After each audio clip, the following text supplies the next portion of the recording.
What time is it? All set, Mr. President? I'll call. I heard the big blast, the 6 o'clock. All right. You know you're from Leomister when you don't have to wear a watch because the church bells and the fire whistles. I gotta read something first. Too. Go ahead. So this is a meeting of the Finance Committee of the Leomister City Council, and we do have a quorum, so it's a committee of the whole meeting, and I'll read the required notice. This notice of the City Council Committee of the whole meeting is posted in the event that a quorum of the City Councilors is present. At the standing committee meeting, if less than the quorum of the City Council is present, no committee of the whole meeting shall take place. If a quorum is present, any such meeting shall be restricted to the standing committee agenda items listed above. I am the chairman of the Finance Committee. The clerk is Pauline Cormier, and David Cormier is the third member. First item this evening at 6 p.m. is a budget overview by the mayor. Mr. Mayor, I'll give you the reins. All set? Yep. Thank you. So as I always say, the budget should really be a story about the community, where we spend our money. And so tonight, one thing that I realize, and I think you do too as well, is that there are a lot of new people in the community, a lot. And every day I meet new people, and so I always think everybody was just born here, and no matter what year it was, and you were just born here, and that's just the way it went. And sometimes we forget that. So it's really an entire story, and I'll go through it pretty quick, and then whatever questions you have, either during or after. And I'll do this part, and then John is here, and thank you, Wendy. That is a beautiful picture of the Moosonee Brook. That's phase 2. Take a chance, if you get a chance, take a walk behind Wyman's in that area, and beautiful. Have a bridge going over the river, and that's phase 2 of the Moosonee Brook project, and it's really beautiful. That particular day, it was a wet spring, so that particular day was just absolutely beautiful. I thought you could jump in a canoe or a kayak and go flying down the river, but since then, well, after last night, but it's dried up a little bit. So, but take a walk back there.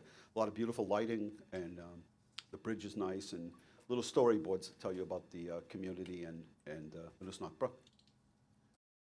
Fiscal responsibility and sustainability for our future. Everybody here, I think, knows one of the things that we pride ourselves on, both in local government, is our fiscal responsibility and our eye to the future. And that new buzzword came a couple of years ago, sustainability, but long before that, that's something that we kept our eye on, is the hills and valleys. And when I started as mayor, one of the things I said to the unions is, I remember as a police officer, we would hire people, and then we'd lay them off.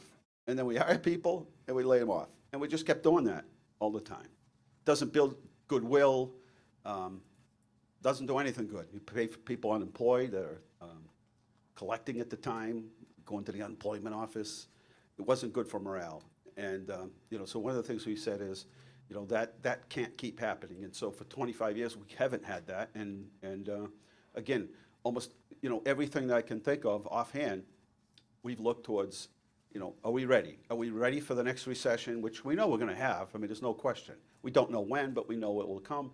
Are we ready? And, as I say all the time, you can kick the can down the road, and we might not be here to see where the can lands up, but somebody is, and that's the sustainability part.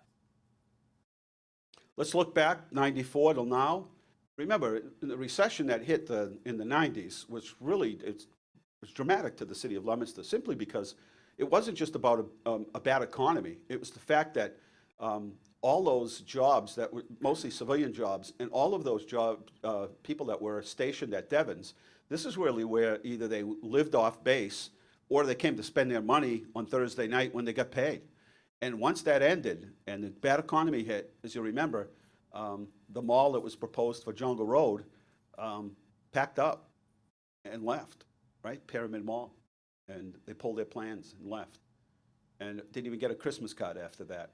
And but prior to that, they were our best friends. But anyway, that's the way business goes. And Devon's downsized significantly and closed as we once knew it, and then a bad economy. So there were a whole lot of things to deal with. Whoever was here at the city council and the mayor had a basket full of things to deal with. But here's where we've been. We've been from negative. 94 Jack Mahan's year. Yes, Wait, 93, 92. To build build on that also, none of the unions had resolved There are contract their agreements. contracts. Correct. We're non-compliance with some of them.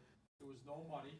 It was the perfect storm, as they It say. was horrible. Right. Horrible. And the council and the mayor just so happened to be here. It was not timing by them, it's just what happened. But we learned from that, and that's what was important, is we were left with a lesson and a new strategy. And all stabilization money had been spent. Correct. Yeah. So we went from negative free cash, and where are we now? We get between 7 and 9 million each year. What do we do with that free cash? We use it mostly, if you look at the, sort of the expenditures, and you approve them all, we use it on capital. So since '94, we haven't used any free cash. I mean, we haven't borrowed. Other than schools and the library, we really haven't borrowed any money. And when we do, it's for only 10 years. I was recently in another community, and they're looking at a new school, a high school. And the difference in 0.5%, this is how important that credit rating is. The difference in 0.5% means $8 million over the life of their school project. That's the cost to the city. And that is, even with the reimbursement, but again, they're borrowing for 30 years. Partly the 8 million is because, part of the expenditure is that they're borrowing for 10, 20 more years than we borrow for. So all of our projects, we borrow for 10 years, and everything else, we pay for cash. So all other things that we spend our money on are either paid by the general budget or our free cash account, which pays for things like roofs and fire equipment and police equipment and DPW equipment. Again, since '94, all of that has been paid for in cash. And most communities, I have to tell you, what most communities do, I think you already know, what they do is they put a bond together and they borrow for those things. Overcrowding in the schools, as you remember, my kids were in the school at the time, and I know some of the other councils had kids and grandkids in the schools at the time, and so we did a space needs study, and we spent $90 million spent on schools. And what did? We first built out an elementary school at Samoset, and then followed the kids to middle school, and then we followed them to the high school, and that was the plan, and it worked. And we did that even during bad economic times. First project, 94, 95, economy was bad, we went ahead anyway. Again, we had another recession for the middle school at Skyview, still went forward, and then later on, with the high school project, we still went forward, even in the middle of that recession that hit in '07. No plans for infrastructure. Priority project list and planning had gotten us millions in grants for everything from water and sewer to building upgrades, fixing the worst first. And remember, the treatment plants were really bad. I mean, they were basically condemned. They were mixing, up at No Town, they were literally mixing 5-gallon buckets at a time and treating the water system that way. And many nights the fire department would go up because they'd be overcome with additives that they were putting in. The system was just old and antiquated. It was built during the days of the Depression. No stabilization account. Currently we have 15 million. I don't know if we have a slide later on, but in another community that I was having a conversation with, and I took their information. Do we keep that? Do we have a slide on that later? Okay. Basically, Moody's had just done a review of them and given them a bond review, and I'll go over that slide in a couple of minutes. But we couldn't borrow for projects, so we went from AA2 status. We're AA2 status. We're third in the county, allowing us to borrow at a very low 1.09%. Pension liability was at 46%, and now we're at a level B, and we're funded at 90%. I think that's first in the state, John? We're pretty close. We're the first community. There's only one MWRA is Higher than higher us. than us. And then every department needed equipment, and again, if you look around, we're purchasing equipment all of the time, but we're not carrying any debt to do that. We're paying for it in cash. Hi, Chief. Planning for the future is paid off. We're one of the first communities to submit our open space plan. I remember other communities asking the state and getting upset, why is Leomister getting all the money for open space? Well, we did our first, we were one of the first to do our open space plan, securing millions for parks and open space protection. We probably have more open space and trails in our city than probably anywhere in the state, geographically. It's amazing. We complete a full assessment of our infrastructure, fixing the worst first and securing millions for our sewer and upgrades, facility upgrades and roads. And another community that I visited, basically, In order for them to to add to the water or sewer system, take from the water or discharge into the sewer, they have to it's a 1-for-1. So it has to be, so they have to take a gallon of water out of the sewer system or the I&I to add one. And so their system, basically, they evaluated the system. It's the same as it was in 1940. Our I&I system, where most communities in the state are just beginning to do an I&I removal, removing that clean water that's part of our drain system that was once combined with sewer, taking that out, we're just about done. We're doing a few more on Water Street, a couple on Main, but basically and essentially, if you look at the chart, we're done. Well, all these other communities are raising their sewer rates astronomically because they haven't even started yet. Completed a priority analysis of land that could be developed for commercial industrial space if infrastructure was available. Again, I think everybody knows the story is us standing up where Target is now and trying to bring development to that area. And they'd ask, where's the infrastructure? The infrastructure was down by the mall. And it took millions to get it up, but we did it through state and federal grants. $5 million in state grants to bring infrastructure to 450 acres of land and to the city and expand the Leomister tax base. So we no longer have to talk about how the infrastructure is coming. We have 450 acres of land that can be developed, commercial and industrial, that already has infrastructure. And we have we have capacity to allow them to go in. There are new school projects. One of the things, go ahead, you can go. We did a space needs study, and this is reflecting back, because everybody knows we did them, but how often do you pull it off the shelf and take a look at exactly, how accurate were they? It showed us enrollment increased at about 12% from 1993 to 1997. The projected enrollment for K through 8 in 15 ranged from 4,476. You can read it. The projected enrollment for 9 to 12 in 15 ranged from 1,900 to 1,993, meaning the total projected enrollment for Leomister in 2015 was between 6,392 students and 6,645, or an increase of about 23%. As of 2018, we are at 6,109. Across the country, 30%, this is the lowest birthing trends in 30 years at this time. So that's affecting school systems across the state and country. As I say, people aren't having kids today, they're having puppies. You know that from the clerk's office, right? We're having puppies. Building and renovating the schools. Here's some of the money that we spent. $90 million to improve schools. No cost to the school department. We did not. This is not a charge back to the school department at all. This is city money that goes towards these projects. Built Somerset, Skyview, the high school renovation, boilers in the roof for Francis Drake, boiler for Fallbrook, Northwest, new roof and windows for Johnny Appleseed, and the city budget includes 2.3, almost 2.4 million in debt service for the schools projects. That's up $800,000 from last year to take care of, in the next couple of years, to take care of some of these projects and get them paid off. The budget show, just a review. Last year, as you know, when the budget got submitted to myself, it had a drastic difference in what was predicted from the year before. We ran about a $1.7 million budget deficit in fiscal year 16, and we were able to resolve that. So remember, we added $1.2 million in the budget. We used free cash in May and June of 2017. Of about $1.35 million. We took some money from stabilization, which we all were in agreement. We'd put it back, and we did, and thank you for that. And I'll talk about the importance of that later, but in July 14th of 17, and then the stabilization appropriation July 21st of 2017 for another $895,000. So there's the total on it, which did that sort of budget bailout for the school department so we could get through that year. So we went from the possibility of 200 teachers being laid off, or 200 staff, or I guess most of them was with teachers, and at the end of the year, at the end of the day, that we were down to, and again, even if there's one, that's not a good thing, but we were to 17. But some of that was a result of the Obama stimulus package, and we knew those grants would run out, but there were never layoffs, or there were never consolidation or through attrition. We never sort of planned for that. And again, that hit at us at the perfect time when there was a budget shortfall. You know, it would continue over the last 10 years since the recession.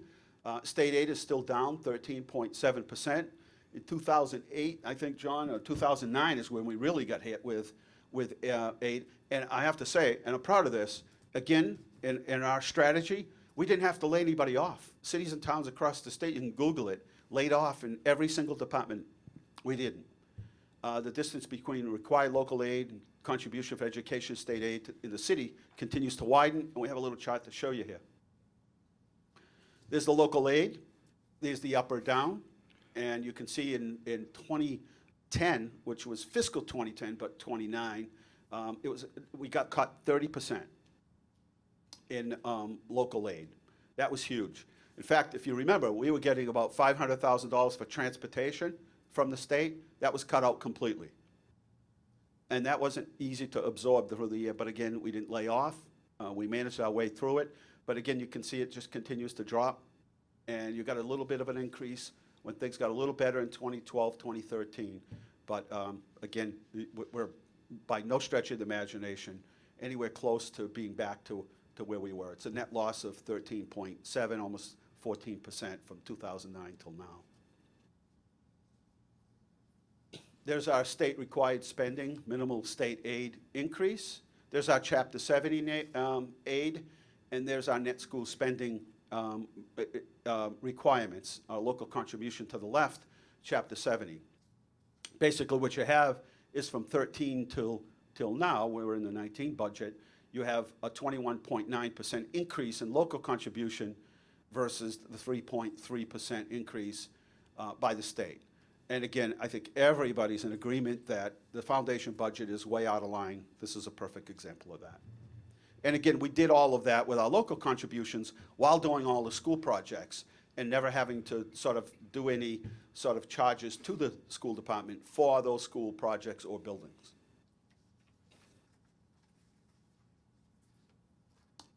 There's our comparison. We look statewide and then we look regionally at the Chapter 70, the local contribution from the state. Statewide average is 21%. Leomister's increase is 42.2%. And if you just look around us, there are the other communities, Fitchburg, Lunenburg, Ashburnham, Westminster, Wachusett, and Neshoba. Those are their increases. So the statewide average is 21%. Leomister's increase is at 42.2%. Clearly, twice the state average, twice of Fitchburg, 3 and 4 times Lunenburg and the other communities around us. There's our pie chart. Clearly, the city budget is on the city side. And I hate to say sides because it's not a good thing because we're really one. It's one pie, but there is a division and people like to see this. It's important. Then we break the pie down even further by department. But there's the two biggest allotments. There's the school department at about 83 million and the city at about 46. The total budget this year will be about $129 million. There's the general fund. Water and sewer, and just to explain this, because we all know this, but sometimes we forget, we have a receipts account. We do not have an enterprise account. The enterprise account would keep that money in that account, so anything that came in would be water and sewer, would stay in that account. It could only be spent from that account for those purposes. So we do the same thing, only we don't have a enterprise account. We have a receipts account. So for as long as I've been here, we've always, even if we finish at the end of the year in free cash, the amount gets closed out, any balances, people pay their water bills late or grants or whatever. We've always transferred that from free cash into the water and sewer department when free cash is certified. But this year, the water department, and so we're on a receipts account, so we can't spend more than we took in the previous year. So the water department budget has an increase. There's their total budget. And then the sewer department budget has actually a decrease for a whole heck of a lot of reasons, mostly which is, you know, in the industry, they're recycling the water and everybody's conserving water, which is a good thing. That leaves us with extra capacity down the road where, you know, Roger and Ray can talk about it, but if we get another industry or another high user of water and sewer, we're going to be able to accommodate them. there's our meeting and exceeding our net school spending. It's a 10 or 11-year look back. And again, you can see, even in those tough years, we continued to contribute and make education a priority. And like I said, in '08, it was '08 and '09 were probably the worst, mostly because of the shock of it all. But again, we continued our contributions and our commitment to education at the same time we were doing our building projects. And we never wavered from either. There's a functional summary. You have that in your breakdown that I did on the summary. You can see the general government has actually gone down. Public safety's gone up from 15 to 17. I mean 15 million to 17 from 2015 to 2019. And then you go down to education's gone up from 66 million to 71, almost 72 million. Public Works from 4.7 to 5.5. Human Services from $1 million to $1 million, almost $1.5 million. Cultural and Recreation from about 2 million to 2.3 million. And our debt service has actually gone down from 2.5 to about 2.4, so $100,000 from 2015 to 2019. And then in the miscellaneous categories of insurance and retirement, it's gone from 15 million to 19 million. And there are totals at the bottom in a comparison from 15 to the fiscal year 2015 to 2019. Here are the highlights, and I hate to bore you because there's not many highlights. One of the things I think we're proud of is, and this is sort of gets everybody's attention, is on the city side, we've only added staff on the city side of the budget through mostly grants, whether it was fire or police. The planning department had 6 or 7 people in it at one time. They're down to 2 or 3. There are some departments, HR department, there is no clerical workers. There's just an HR director. Same thing in conservation. Many of the departments, there is no clerical staff. And basically, if somebody leaves, then we replace them. So it's been 25 years of pretty much level. If you look at the total amount of employees that work here, it's the same level. Obviously, we use police and fire overtime to augment vacancies and sick time, extra shifts or whatever it might be. But the reality is, all those positions, I mean, there's 2 new positions in the police department, but basically, there's your rundown of 80 firefighters, police superiors, patrolmen is 62 positions, police dispatchers is 12. So it's about 100 non-union employees work for the city of Leomister. The rest are union positions, but they're basically the same amount. Obviously, the people have changed over 25 years, but the amount of positions is basically the same. We've gone from the fiscal year 17 levy ceiling and a property tax increase of, if we go to 2.5, brings in about 1.8 million. The city's contribution to the school department alone is about 1.629, so about a little over $1.6 million, and it's about 1.8 that you get when you increase the tax levy.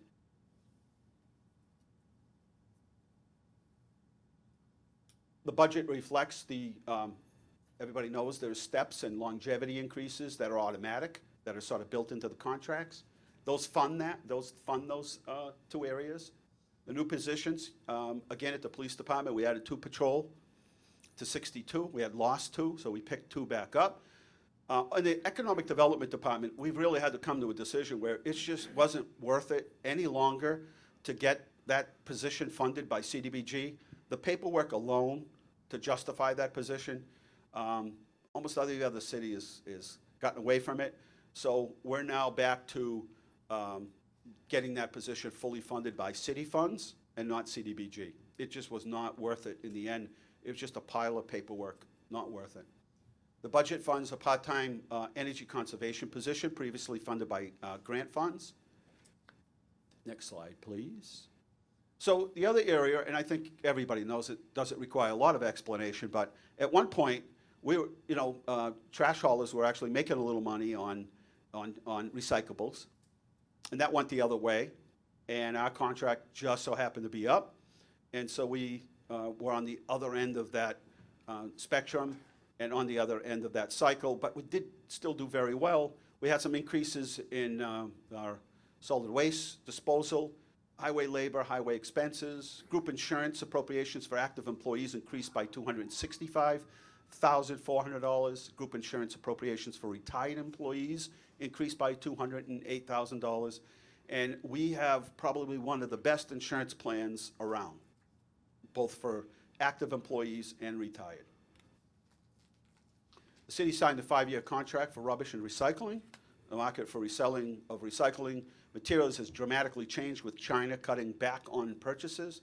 The projected new cost for disposal of recycled material is $250,000 of the $358,000 increase. So most of that was attributed to the fact that the increase was $360,000, but most of it was because of the recycling.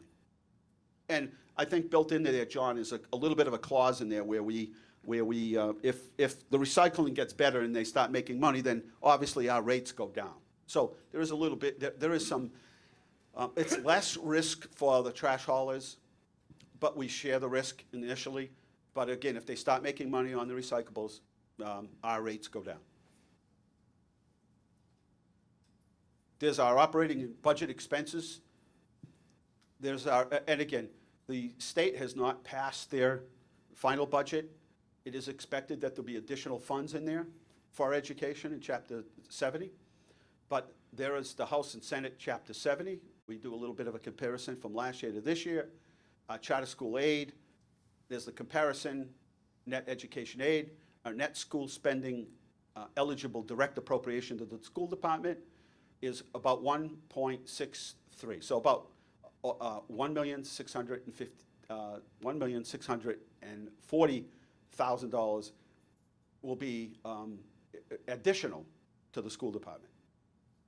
There's our non-net school spending eligible things. You know, transportation doesn't count towards our net school spending, but that increased by $110,000 because of the contract, then crossing guards, and then again, debt service went up by $800,000 so we could finish off those other projects, because we do anticipate other projects coming for the school department. And then again, there's your total of non-net school spending required increases of $911,000. And again, the school department will get a direct appropriation of 1.630, which I think, John, the amount, the net school spending number was 300 and, what was it? Is it on the slide somewhere? I don't know if it is, but we probably just needed to appropriate about $350,000 to meet net school spending for fiscal 19.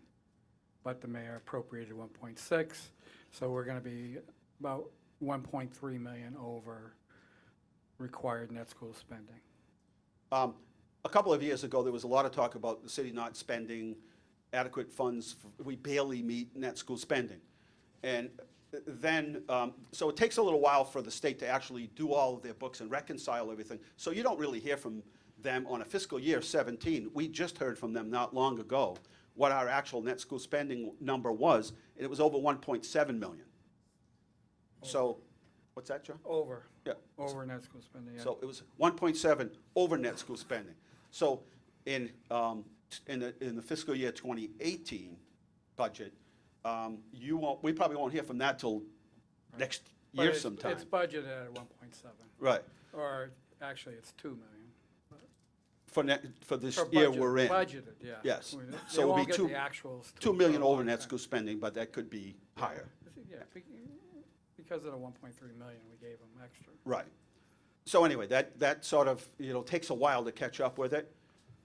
The foundation enrollment number actually decreased by 14 students, but with the students that we've had come in from Puerto Rico, and again, it's a little bit of a catch-up game. Takes a while for the state to catch up based on the October enrollment numbers, and we can go to the next slide. Best practices leads to fiscal stability. Great article that was put in Governing Magazine, June of 14, and it applies and it doesn't go away. There's your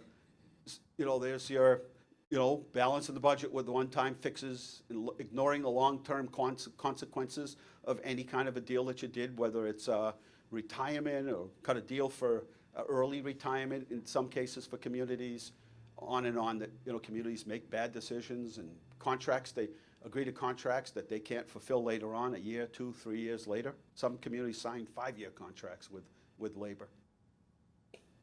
Taking on too much, misapplying a temporary windfall, which is a one-time use, which some communities do, we haven't, to apply it to a fixed cost, and then you get yourself in trouble. Short-changing pension obligations, obviously we haven't done that. The communities that have kicked the can down the road are beginning to feel the effects of that, of deferring payment for pension obligations. It's sort of been hidden over the years, but now it has to show up on their balance sheets. It is astronomical. We'll go to the next slide. Making unrealistic projections about the rate of return. We have a slide later on, talk a little bit about that, ignoring financial.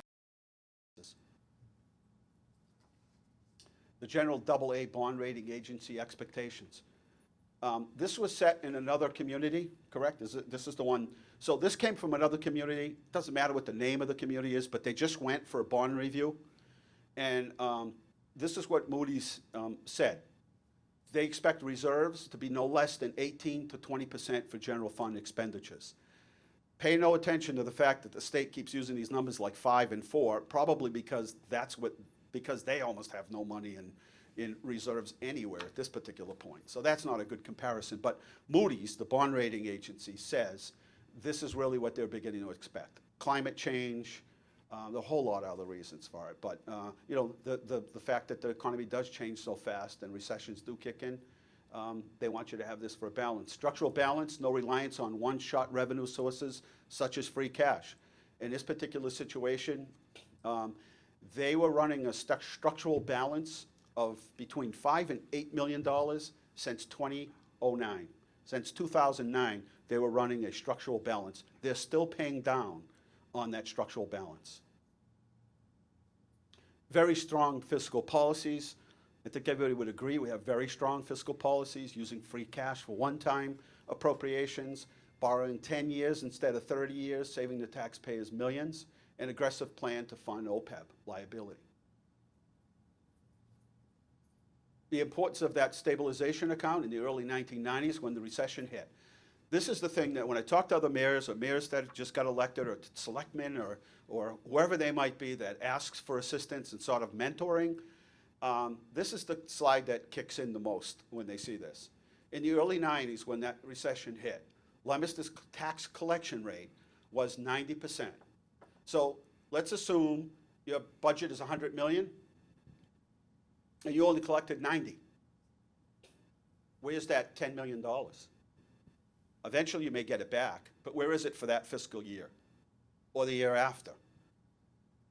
So our collection, for us, as an example, 90%, that was a loss of $7 million per year that we didn't have to operate the city. That trend lasted for 4 years, equaling the total loss of $28 million. Now, some of it you get back because people can't pay their taxes or their excise tax or whatever it might be, and you get that back with fines. But boy, it's a long wait before you start to see that begin to come back.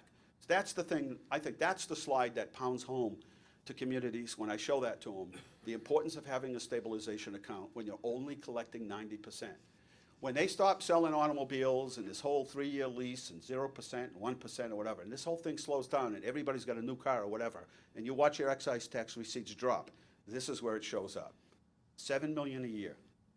That should, I tell people if you're making, $100,000 a year, you better have more than $4,000 in your savings account in case something happens. And that's what the state says. You should have 4 or 5% of your total budget set away in a stabilization account. Nah, it better be more than that because we're a perfect example of that. When we only collected 90% in school, 90% is pretty good, right, Paula? Huh? But not when you're collecting money. That meant a $7 million shortfall, which went on for 4 years for $28 million. At the beginning of April, the city's snow and ice removal deficit was more than $1.2 million over its $225,000 budget. The school department had also overruns of about 7.5 million allotted for special education spending, and was projected to spend about 3 million more by the end of June, the superintendent said. This is not here. So this is a community in the North Shore. They're going to be going to the state. They're in big trouble. Why? They didn't follow good fiscal policies. They went down that road of the 7 deadly sins of municipal finance. And that's a perfect example. In a good economy, these things shouldn't be happening. Trouble across the state from Central Mass.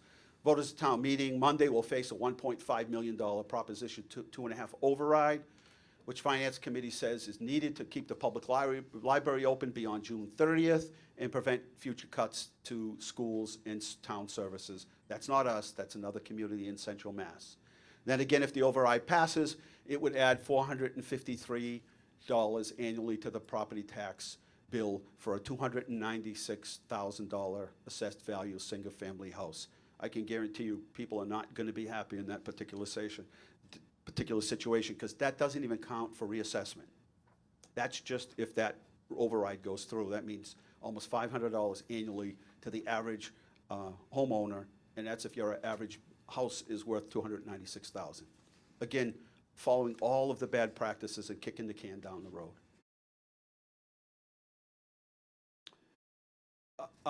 In my venue with the state-appointed arbitration, joint labor management, there are a number of financial experts that testify on behalf of communities, and we've listened to them and remain an affordable place to live. And they look at our finances and they're pretty much amazed that we held tough on this. But again, the biggest thing is to learn from the past. That's the greatest thing that we can do for the next generation, is to learn from that past and do business while providing vital services and more, and that we do here. The average single-family tax bill across the state is a little over $6,000. Leomister's average single-family tax bill is about $4,800. Leomister is ranked 175th.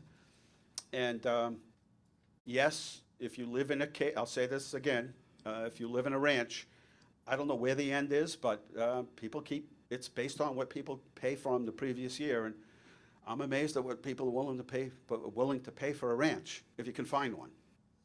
But that doesn't take into consideration any of the reval, which we talk about later on in November. But that's the current situation in terms of the average tax bill here in the city and then across the state. Then we look at the area in terms of the average single family. Remember, some communities have a split tax rate, so we don't factor that in, but it gives you a general look at exactly where everyone is. There's our bond rating. It's nice sometimes. I don't know if you ever find your old report cards from school. When I find mine, I put them right back where I found them. But sometimes it's fun to just sort of look back as to where we are. And you can see we went from a downgrade from A to AA in 90 and 92, downgrade from BAA1 from AA.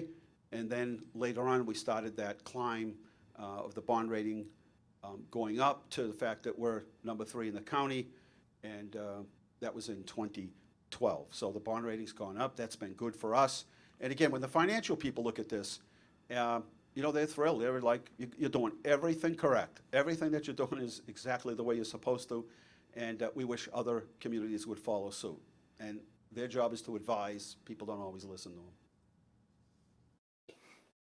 Again, we get back to free cash.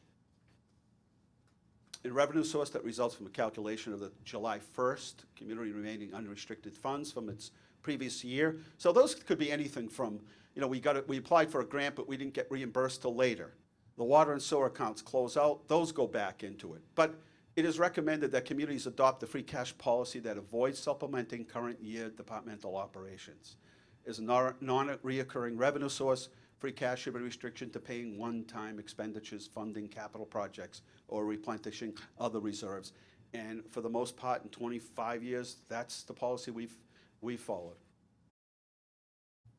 There's some of the things that we were able to purchase. Again, only the schools and the library have we borrowed for. and when we borrow, it's only for 10 years.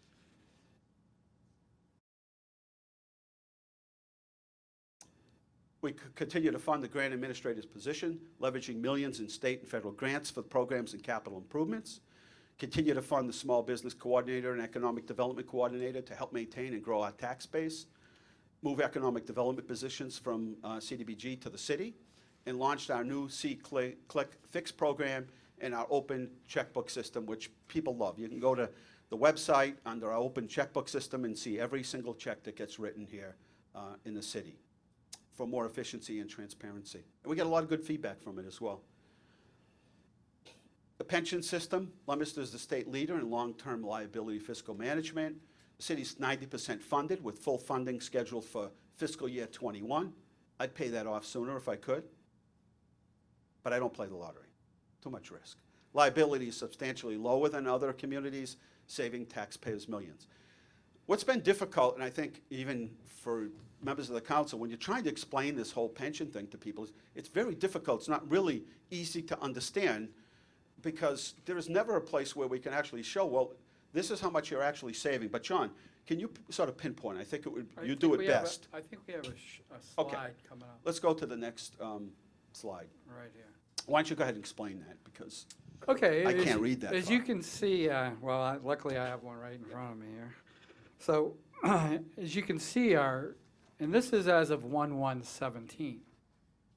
Let me preface this by saying we're having another study done as of 1/1/18. And the calendar year 17 was a good year. So, but as it stands now with the 1/1/17 report, on June 30th, 2018, it's coming up right here, our unfunded liability in the pension system will be $14,428,000.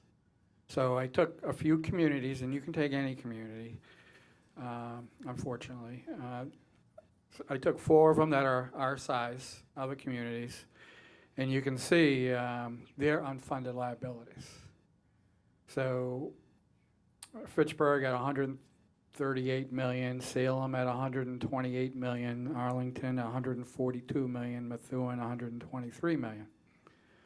And the next line shows what year we're scheduled to be fully funded, and you can see the year differences. Now, also, the number up there is the unfunded liability today. If you had that money, you could become fully funded. But because you're not funding it today, you're essentially taking out a loan.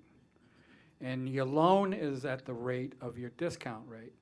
Our discount rate is only 5.5%, but everybody else here is probably 7.5%, which I believe is too optimistic given the economic environment we have going forward. But be that as it may, if they have scheduled payments between now and the year they're fully funded, and the next figure is just what the total payments are going to be. So our total payments will be $14,897,000. Okay, because we're not paying right away. It isn't 14.4. We're spreading it over time. It's a little bit more, but you can see Fitchburg's at 238 million, Salem at 200 million, Arlington 260 million, 261, and Methuen 215 million. So when we say we're going to be saving tens of millions of dollars or hundreds of millions of dollars, we're not exaggerating. People can't grasp it's a real investment that you and the taxpayers have made that will definitely pay off by lower funds being dedicated for this purpose.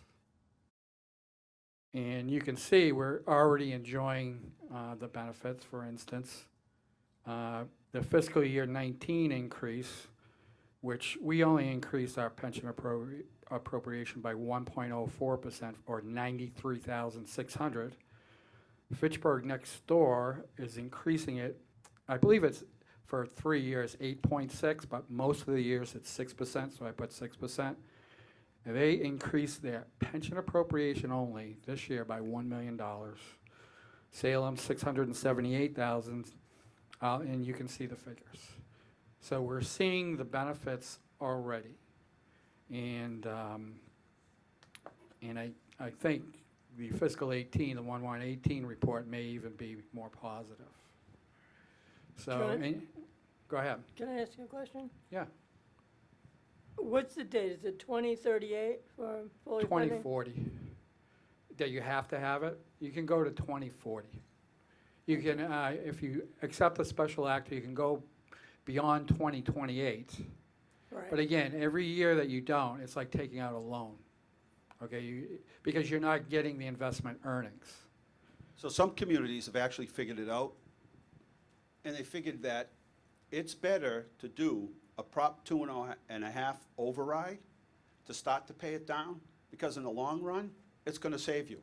We could never have thought that it would get to that point. I think it was Wellesley that did an override for OPEB payments. Just Oh, incredible. I don't disagree with Yeah, doing that, yeah. but, I mean, we're really aggressive.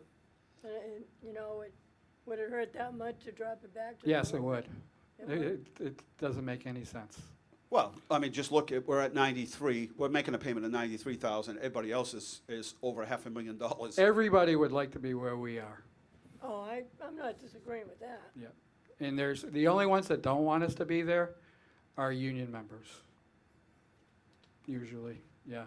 Because, yes, it's like taking out a longer period loan at a higher rate. I mean, so, and remember, we're gonna compound these savings with, towards OPEB, because we do have we can talk about that later, but because we are appropriately funding our OPEB account, we were able to reduce our unfunded liability from like $219 million to $117 million. That will show on the balance sheet on June 30th, 2018. And so it is a real payoff for the taxpayers and the citizens of Leomister, because we don't have to reduce services as much. You can see, I mean, if we had to increase our pension appropriation by those amounts over there, we would be hurting. It's very difficult, where most of those other communities, probably all of those, are not even addressing OPEB. Because we're addressing OPEB, we reduced our normal costs, which is the retiree health insurance for active employees. We reduced it from $9 million annually to $4 million annually in fiscal 17. We're saving $5 million a year because we're funding it properly, because we have the investment earnings. For instance, in fiscal 17, we earned $2.2 million in investment earnings in our OPEB account that the taxpayers don't have to pay, because the taxpayers of each current year are being responsible and paying for the benefit that they're offering to their employees. It's difficult to tell a taxpayer you're going to kick the can down the road a little bit. It's sort of like adding on, so you had a 5-year car loan, but you're going to extend it out to 10 years, and then you have to explain to the customer, well, that's going to cost you to do that. And again, there is a cost to kicking the can down the road, even so slightly. There is a cost to it, and the taxpayers pick that cost up. Okay. There's our OPEB trust fund, John. I don't know if you want to touch on that. Yeah, again, I believe at the end of the calendar year, we had about $26 million. And as I stated in there, we're contributing with this one $4,592,000, which fully funds our OPEB normal cost requirements, which we have planned. We had a glide path. It took us 10 years to get there, because we were put on notice in fiscal 09 that it was going to be going on the balance sheet like pension systems. So on June 30th, 2018, I would say 95% of the communities in Massachusetts, we all have to put our full unfunded liability of pension and OPEB on the financial statements. And for most communities, like you can see Fitchburg, 137 million in pension and another 120 million or something in OPEB. But it's going to make it so that their liabilities are greater than their assets. So you're going to see most communities in Massachusetts with negative fund to equity. That's a sign of fiscal distress. That's a dirty word. Exactly. You hit it right on the head. And it's going to be noted. And I think all of the think tanks and the taxpayers foundations and everybody has agreed on it, that these are worse than sins. These are sort of the mortal sins here in the sense in fiscal management here that are costing taxpayers millions and billions, but they don't know about it. And that's the worst. In all actuality, I think what's been said over and over again is, sure, look at your tax bill, but look at the communities that aren't on this aggressive kind of a plan, because your tax bill down the road is going to go up. There's no way around it. There's no free money coming here.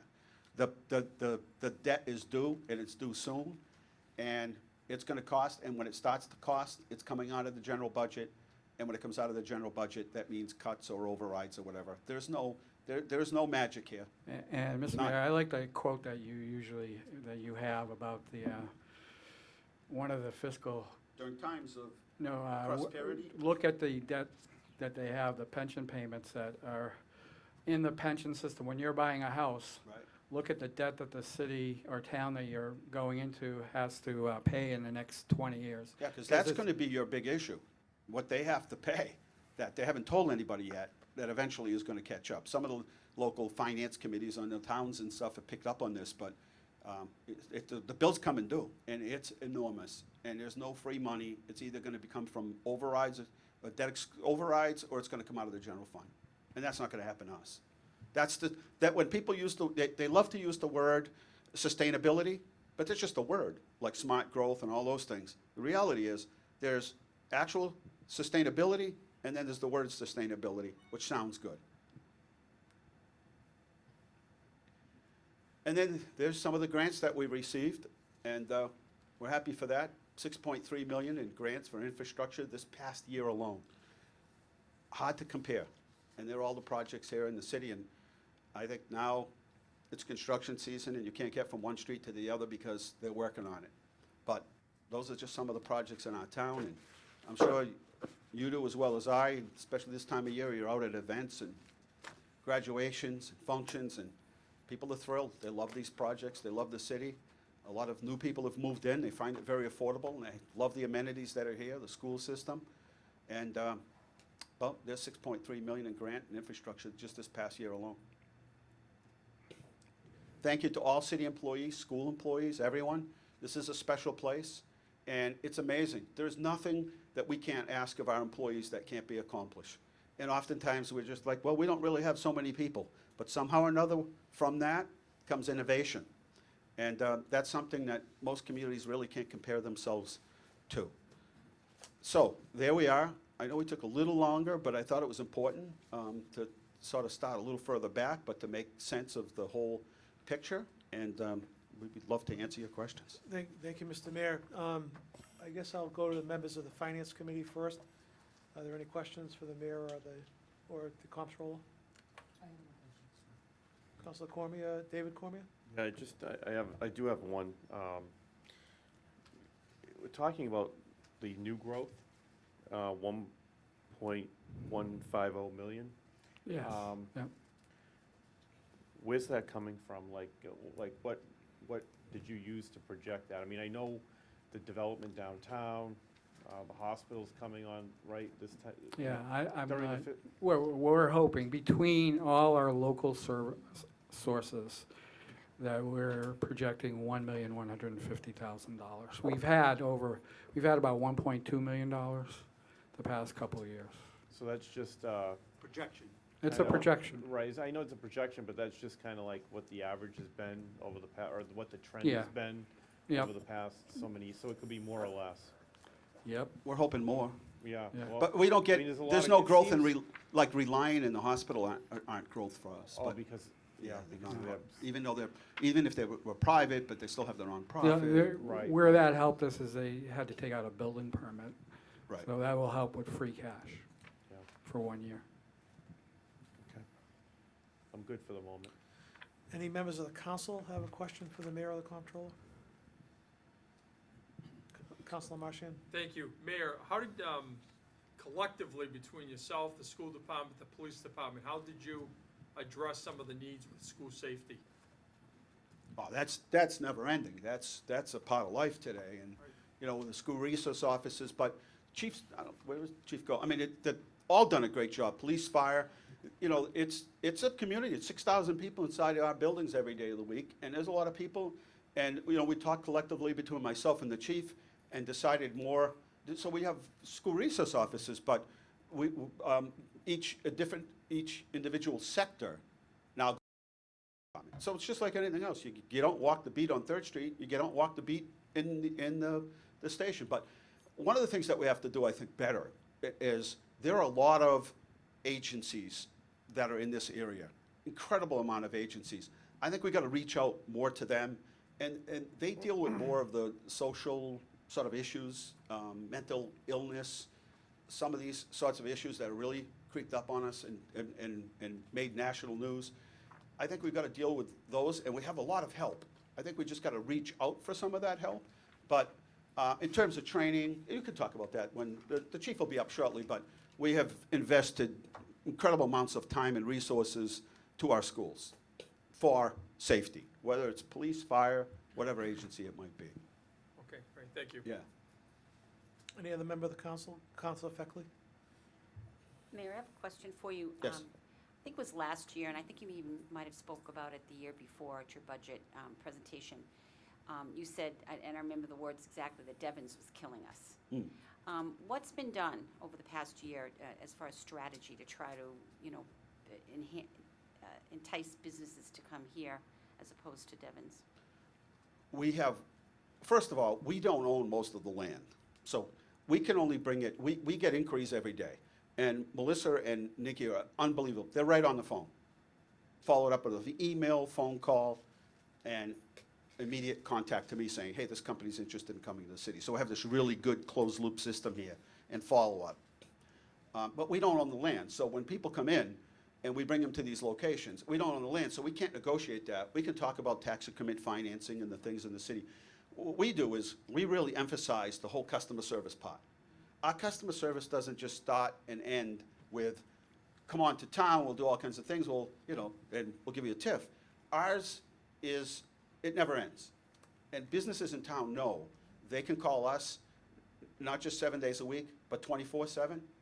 And our customer service is second to none, and I think you talk to the business owners, they'll tell you, no one compares. They've operated in different parts of the country, some parts, different parts of the world, and they come here in the customer service. That's the biggest thing, because you want retention. If there's a problem, you want to be able to pick up the phone and call us. But the next strategy, as you know, is marketing. We've developed a new logo. We'll go public with that soon. We'll share that with you soon. But the biggest thing was getting the infrastructure to those areas. Now we have to market. And we've got, and other communities are spending a sizable amount of money marketing, and we have to do that. Step two was the appropriation for the billboard on Route 2. There are no more billboards. The state can't get billboards approved on the highway. We have one. We're going to get that fixed up. That will bring us leads. But there's no real, you know, it's building relationships with real estate folks, with the state, and, you know, process cooling. Perfect example of a homegrown business here that's expanding. And so it's retention, it's expanding those that are local, and then bringing in new business. All week long, it's restaurants, new businesses, it never stops. Where it can stop is with when it comes to negotiating the actual sale of the price of the property. We can't control that. We can only try to add some incentives to that. Any other questions? I had one other thing, we didn't have a slide on it. I thought we did, but that's okay. Why it's so important that we continue to do what we do, this is probably the part that sort of springs off.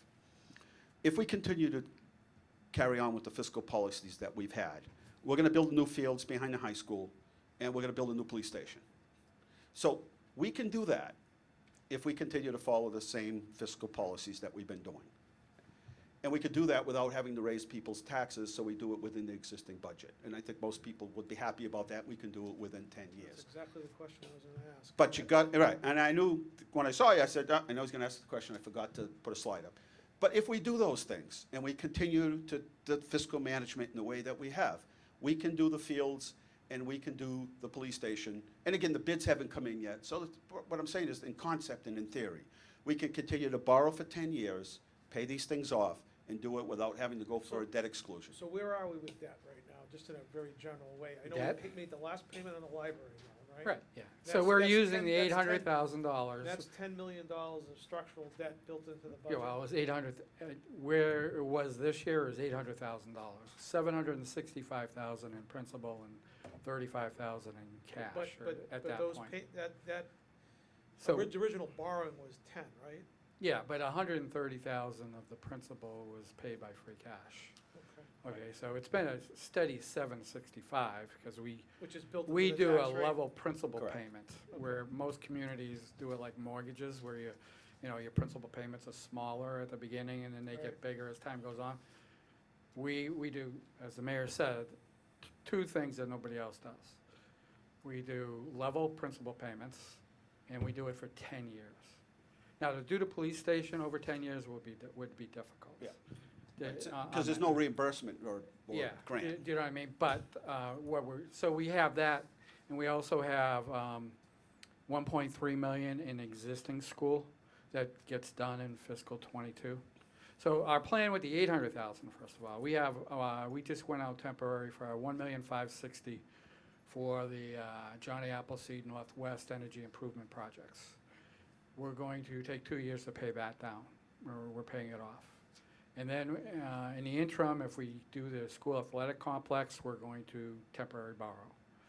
And then we're gonna put that 800,000 towards the school athletic complex. And when the other school expansion, the high school expansion projects, and Fallbrook, there was 3 other projects we went out for. That's, again, you know, $1.3 million. When that ends in fiscal '22, because we only went out like 9 years for those projects, we'll put it towards the athletic complex, pay that off, and then all that money will go towards it'll be money that will be towards the police station.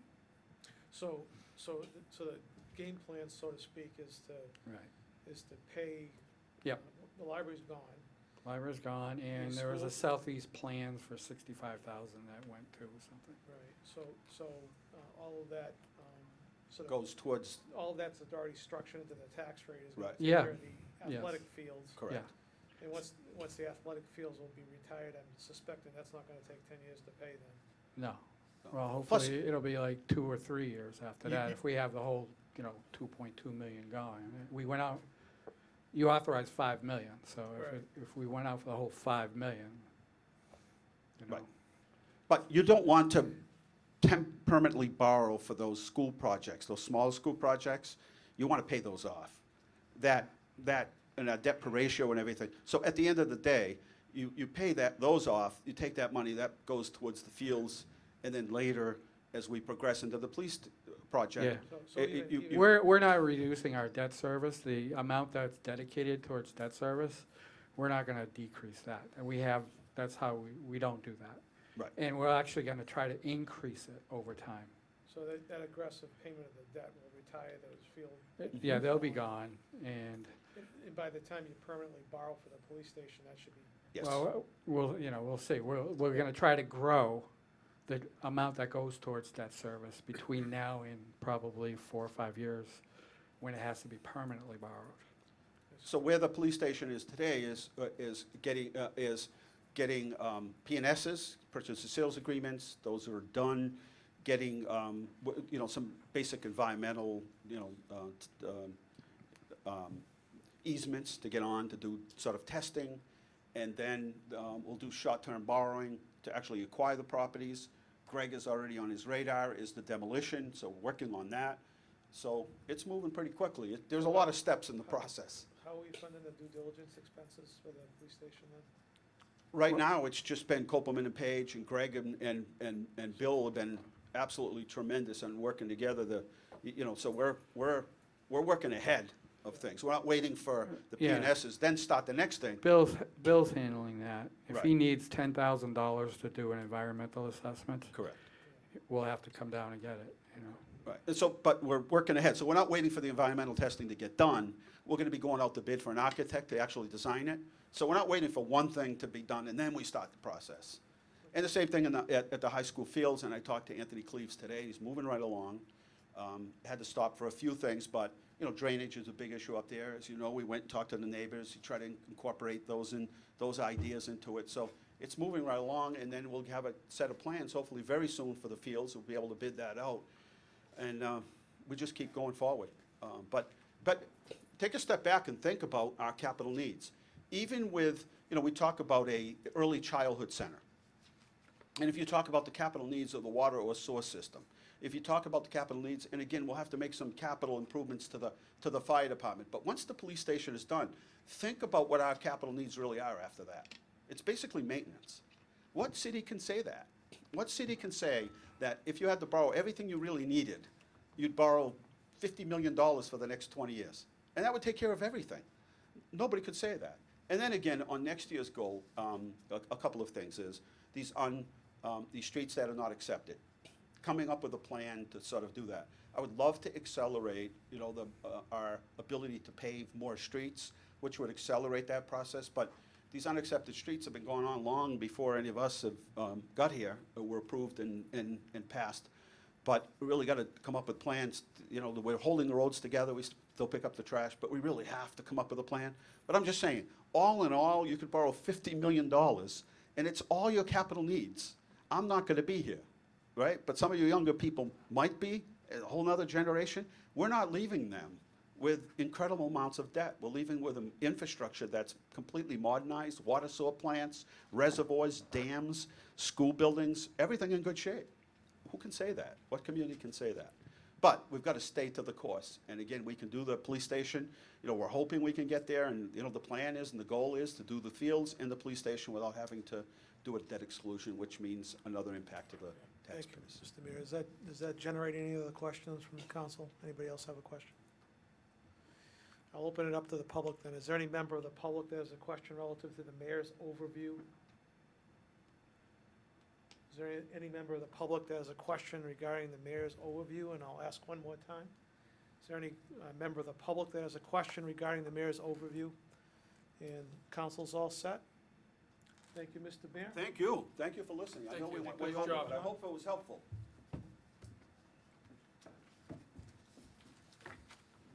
Thank you, Wendy.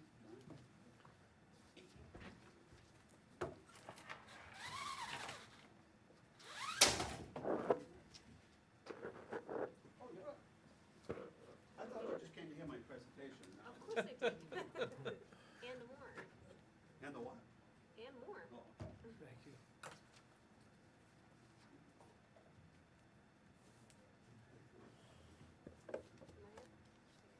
Come on in, Sandra.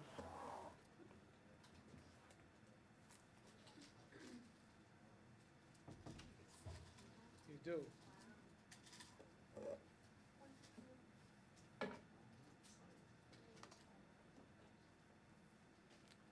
Thank you, John.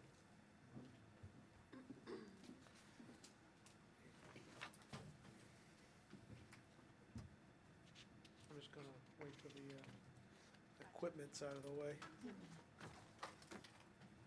Thank you, Wendy.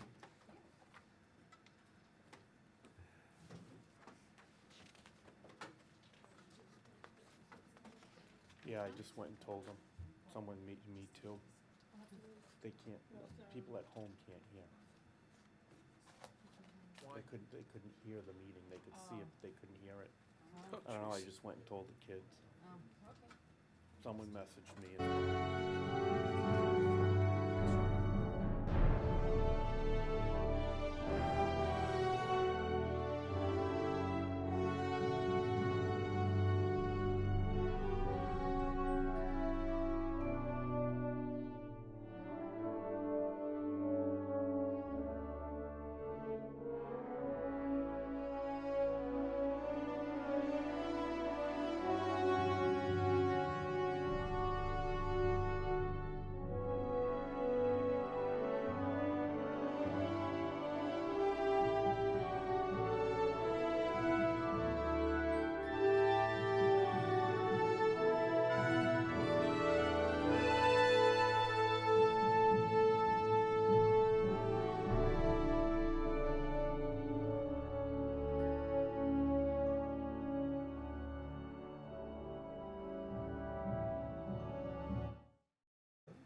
segment of this hearing is the library. And with us is Sandra Murphy, new library director. Hi, everyone. And a chance Nice to meet you. introduce her to the Hi. public at large. I think most of us know her by now. Two of us, Councilor Shalafo Zephyr and myself, are also library trustees, so we've had a chance to work with Sandra. And I guess I'll turn this over to you, Sandra. Great. Can you all hear me? Mark, if you could, can you just state the line item that we're talking about? Oh, yes, I'm sorry, the public library. Yeah. The item number is, what is it? 1047. Thanks. So hi, my name is Sandra Murphy. I'm the new director. I started about 5 months ago.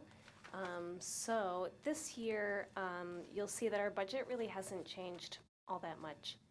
That's because we have 3 new hires. One hasn't been filled, but all these new hires will be starting at a much lower salary than the people that previously held the positions. So essentially, our budget isn't increasing that much at all. The line items that I did increase, for example, there's the buildings and grounds line item. That's going up by $10,000 to cover the cost of cleaning supplies, which we haven't had to pay for before in the past at all, I guess. We have a new cleaning company contract, and it's an additional fee over the contract amount. I upped the unclassified services just a tiny bit, $500. Any incidentals that come through that don't really fall under any specific category, I thought I'd throw it under the unclassified. The telephone went up by $2,500. Sorry, I'm not going in order probably on your sheet. I just have my own sheet. Okay, good. Telephones went up because I have a phone, so will the assistant director, and then also the head maintenance person, the craftsman. That went up because the previous craftsman had a flip phone, so our new craftsman is in the modern age, and he gets emails on his iPhone. It's amazing. Printing and binding went up a little bit because we've been going over by 500. Well, we've been going over every single year that I looked at, so I just thought I would just raise it up a little bit by 500. So books, this is one of the bigger items that went up. Books are increasing by $7,000 to meet the the materials expenditure requirement. That's a state requirement, I'm sure you know. It's not that much money, but it just keeps on going up every year. And next year, it'll be an even bigger jump if we hadn't increased it this year. So I just thought, let's make it easy on everyone, increase it a little bit this year, and then we'll only have to do it a little bit next year as well. So that goes up by $7,000. Professional development, this is a personal goal of mine, is to increase attendance at library conferences, workshops, meetings, that sort of things. I want to encourage the staff to go out into the community to see what other people are doing in the library field, and I needed a little bit more money in order to do that. So it's essentially doubling. It's going up by $1,300. So the operating budget increase is going up by about $22,000 from FY18. So not too much. In the personnel budget, that portion, like I said, 3 salaries are going way, way down. I did increase our part-time line item budget. I want to devote 1 part-time person to outreach services. So currently, the library hasn't been doing much, if any, outreach to the community whatsoever. So we are expecting people to come to the library and to know what we're offering and to seek us out. When I first met the mayor, one of the first things he mentioned was that we want to bring more people in the library. Well, one of the ways to do that is to get out there and to see who's out there and let them know, hey, do you know that we do this at the library? We offer this service. So that's one of my big goals, is outreach to the community. And we'll have a devoted person to do that, because right now, the way the hours are scheduled and the amount of staff we have, we can't devote staff time to going out to the community. So I thought 19-hour position would be perfect. Those are basically the only differences. We are going to add another $45,000 from our state aid, which we get every year, to the book budget to cover the balance, which I believe we've been doing historically. Do you want to talk a little bit about the communication that's before us as well, the $40,000? Oh, the 40, Right yes. So because of the difference in salaries, we have surplus of 40, well, a little bit more. I'm asking for a transfer of $40,000 from this year to next year. My goal with this money is to get us a new website. The website won't cost that much, but the other aspect of this is interior signage. The library does not have any signs except for ones that are ADA mandated, state mandated signage. Nothing to tell you where to return your book, what's upstairs, where the children's room is. So I'd love to add additional signage throughout the building to make it more easy for people to get around. The other aspect is getting a logo. The mayor had talked about branding the city, getting a new logo for the city. Well, I completely agree with him. I think logos are just a great way to brand your service. So the library currently does not have a logo. This project is also something I did in Oak Bluffs when I was living on the Vineyard and working at the Oak Bluffs Library. I did a very similar website, logo, and interior signage package through one graphic designer who worked with other local signage companies to design the signs. And it was of a similar cost. So that's what I'm going to do, hopefully, with the $40,000 transfer for next year. Okay, do any members of the Finance Committee have any questions for the director? I don't have any questions, but, just a comment, it looks like pretty much what you asked for, you got, so that's a good thing. And I will say that I guess you have a challenge when Sue Shelton's budget closed out every year, she was within like a nickel, maybe a dime at the most. I know. Literally, it was I'm really amazing. trying to make it So the you same have this some year. you have some big shoes to fill there. I might falter this year, but next Yeah. year I'm on it. But no, it looks like, I certainly don't have any questions or concerns. I always hear good things about the library. Great. With the staff and, the services that are offered, so. Yeah. I never hear any complaints, so I think what we've been doing is what we need to continue to do, because we've been doing it right. When you figure how many patrons come through the library, Yeah. and as a city councilor, I've never heard one complaint. It's just amazing. Which is amazing. Really, Yeah, it I is. mean, I feel like I've been set up to really succeed at the library. The staff is incredible. The previous director left me in a really great position. The mayor is super supportive. The city is super supportive. So what else could I ask for? I feel like we can only really thrive from here. Absolutely. Right. Good luck. Thank too. you. Thanks. I'm all set. Do any members of the council have a question? Councilor Feckley, I saw you first. That's right. I just have a comment. Yeah. I really think, considering that you've been here, less than 6 months, that you really put together a very, good package here for us to understand. Very Thanks. responsible, I think, budget. And, it does show, as Council Cormier said, that you have been approved by the mayor for those expenditures. And I wish you well. Thanks. And I just from what you just told me just now, I predict that you'll be a big success. Thank you. All right. Thank you. Councilor Shelton, you all set? Any other member? Councilor Marchand? Welcome, Thanks. your first budget. You've only been here a few months, so. I know. Just not too long ago, I'm gonna guess about 3 years ago, I had the opportunity to participate on the strategic plan.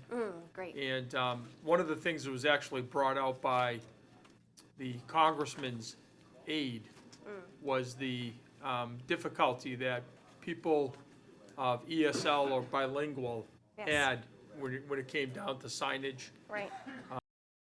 Yes. staff that could communicate with them. Yeah. I don't know, is that one of the goals you have? One of my biggest goals. In fact, I just started a citizenship corner.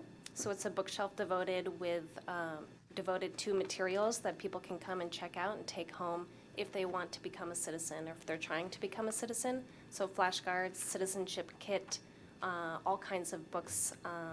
And then in conjunction with that, we're going to be reaching out to different groups that serve that community to see how we can collaborate. Because I feel like the library should be the cornerstone of that. That's the other outreach piece too. How can we reach out to these people that maybe they haven't come into the library because they don't feel like the staff doesn't speak Spanish or any other language, so why would I come? So I'm trying to change the face of that for sure. Okay. Computer technology. It's always great to have someone coming from outside in. Yep. And I have an IT background. $15,000 a year is really a maintenance of effort. Yeah, And totally. quite frankly, the times that I go into the library, whether it's first or second floor, there's always someone on the computer. Yes. So are you staying up with, are you able to assess in a timely fashion what your real needs are? And maybe not just replacing one as it fails, but, if you've got equipment in it that's a few years old, it's already antiquated compared to Definitely. what's out there today. Yeah, I mean, I've only been there such a short amount of time, but I've heard from the staff that new technology is greatly needed. So in the next year, when I have a new assistant director, I feel like I can really move forward and put together a technology plan, and then we can start to request more money for that. Right now, I'm sort of doing a stopgap. We're going to buy Chromebooks, which are just pretty cheap laptops that just go on the internet. We'll buy 4 of them. So 2 will be available at the info desk and 2 at the children's room. So this would allow someone, if you're a parent and you have to bring your child to the second floor, you could be on a laptop, the child could be doing whatever. Basically, so you don't have to separate the 2 parties or have there be a disturbance in an area that, people are doing some serious studying or anything. So I'm kind of adding smaller technologies to supplement what we have right now. But once I have a technology plan, I definitely want to move forward with that. Excellent.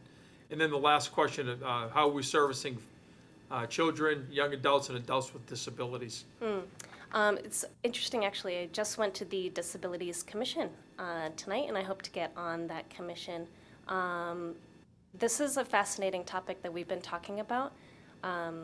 Very appropriate because we just had a woman from the HMEA group, the autism group, come to do a training for my children's staff. We invited the children's librarian from Fitchburg and a member of Project Apples to come and attend the training with us. So it was fascinating. It was about an hour. Just, I think, some base knowledge of how to deal with that service population, which is not something that they had previous knowledge of. So I'm slowly trying to trickle in training for the staff, as well as then to evaluate the needs of that population. One thing we find a lot of is adults with developmental disabilities using the children's room, which I think that's great. But sometimes it's not quite the appropriate level for them. Right. So actually this year, with the technology money, I'm going to be buying, have you seen the AWE stations, AWE? They're just touchscreen computer screens. They don't go on the internet. They have preloaded games on them, and they're perfect for kids or adults with developmental disabilities up to age about 6. So we're going to put one on the second floor, and this will be great for adults who want to use the AWE stations who come with a helper. So the helper can be on the laptop, which I told you about, and then the AWE station will be located right next to them. And that's an acronym you just shared? It is an acronym, but I don't remember what it stands for. Can you just spell it again, please? Yep, AWE. AWE station. They're so fun. Okay. I guess the last thing I just have to say is fantastic. Oh. My God. I know. Well, you asked Good great job. questions for me because I had all This the is answers. great. Keep I on mean, it's so good to have you come in here, and, Thanks. and I mean, Susan was great. We all Yeah. loved her. She did a great job. But, Absolutely. bringing in some of the ideas and also to carry that torch, it's a cliche, but you're moving forward with that direction. Please just remember that a lot of department heads that come down here are very generous as far as being team players, and they're not pounding the desk, I want another $1 million or anything like that. Right. But with some of the initiatives that you may wish to implement during the fiscal year, Right. there's potential to work with the mayor and then bring that communication down to the council, so you don't have to wait until the next fiscal year. Gotcha. Yeah. Okay, thank you very Yeah, much. thanks so much. Nice Thank to you. meet you all. Okay, Bye. well, I'm going to just check in case any member of the public, we have Oh, a few sure. here, has any questions regarding the library. Again, any member of the public have a question or concern or comment? One more time, any member of the public? Sandra, thank you. I know you're also doing more with less, and I know you've been understaffed for a while. And hopefully we'll get that remedied fairly soon with respect to the assistant director. Yeah, And thank you for coming down. thanks so much. Bye. Thank you.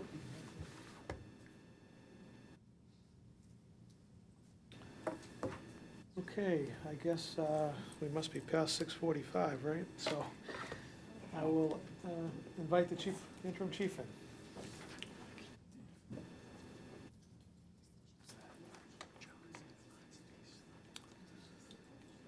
It's,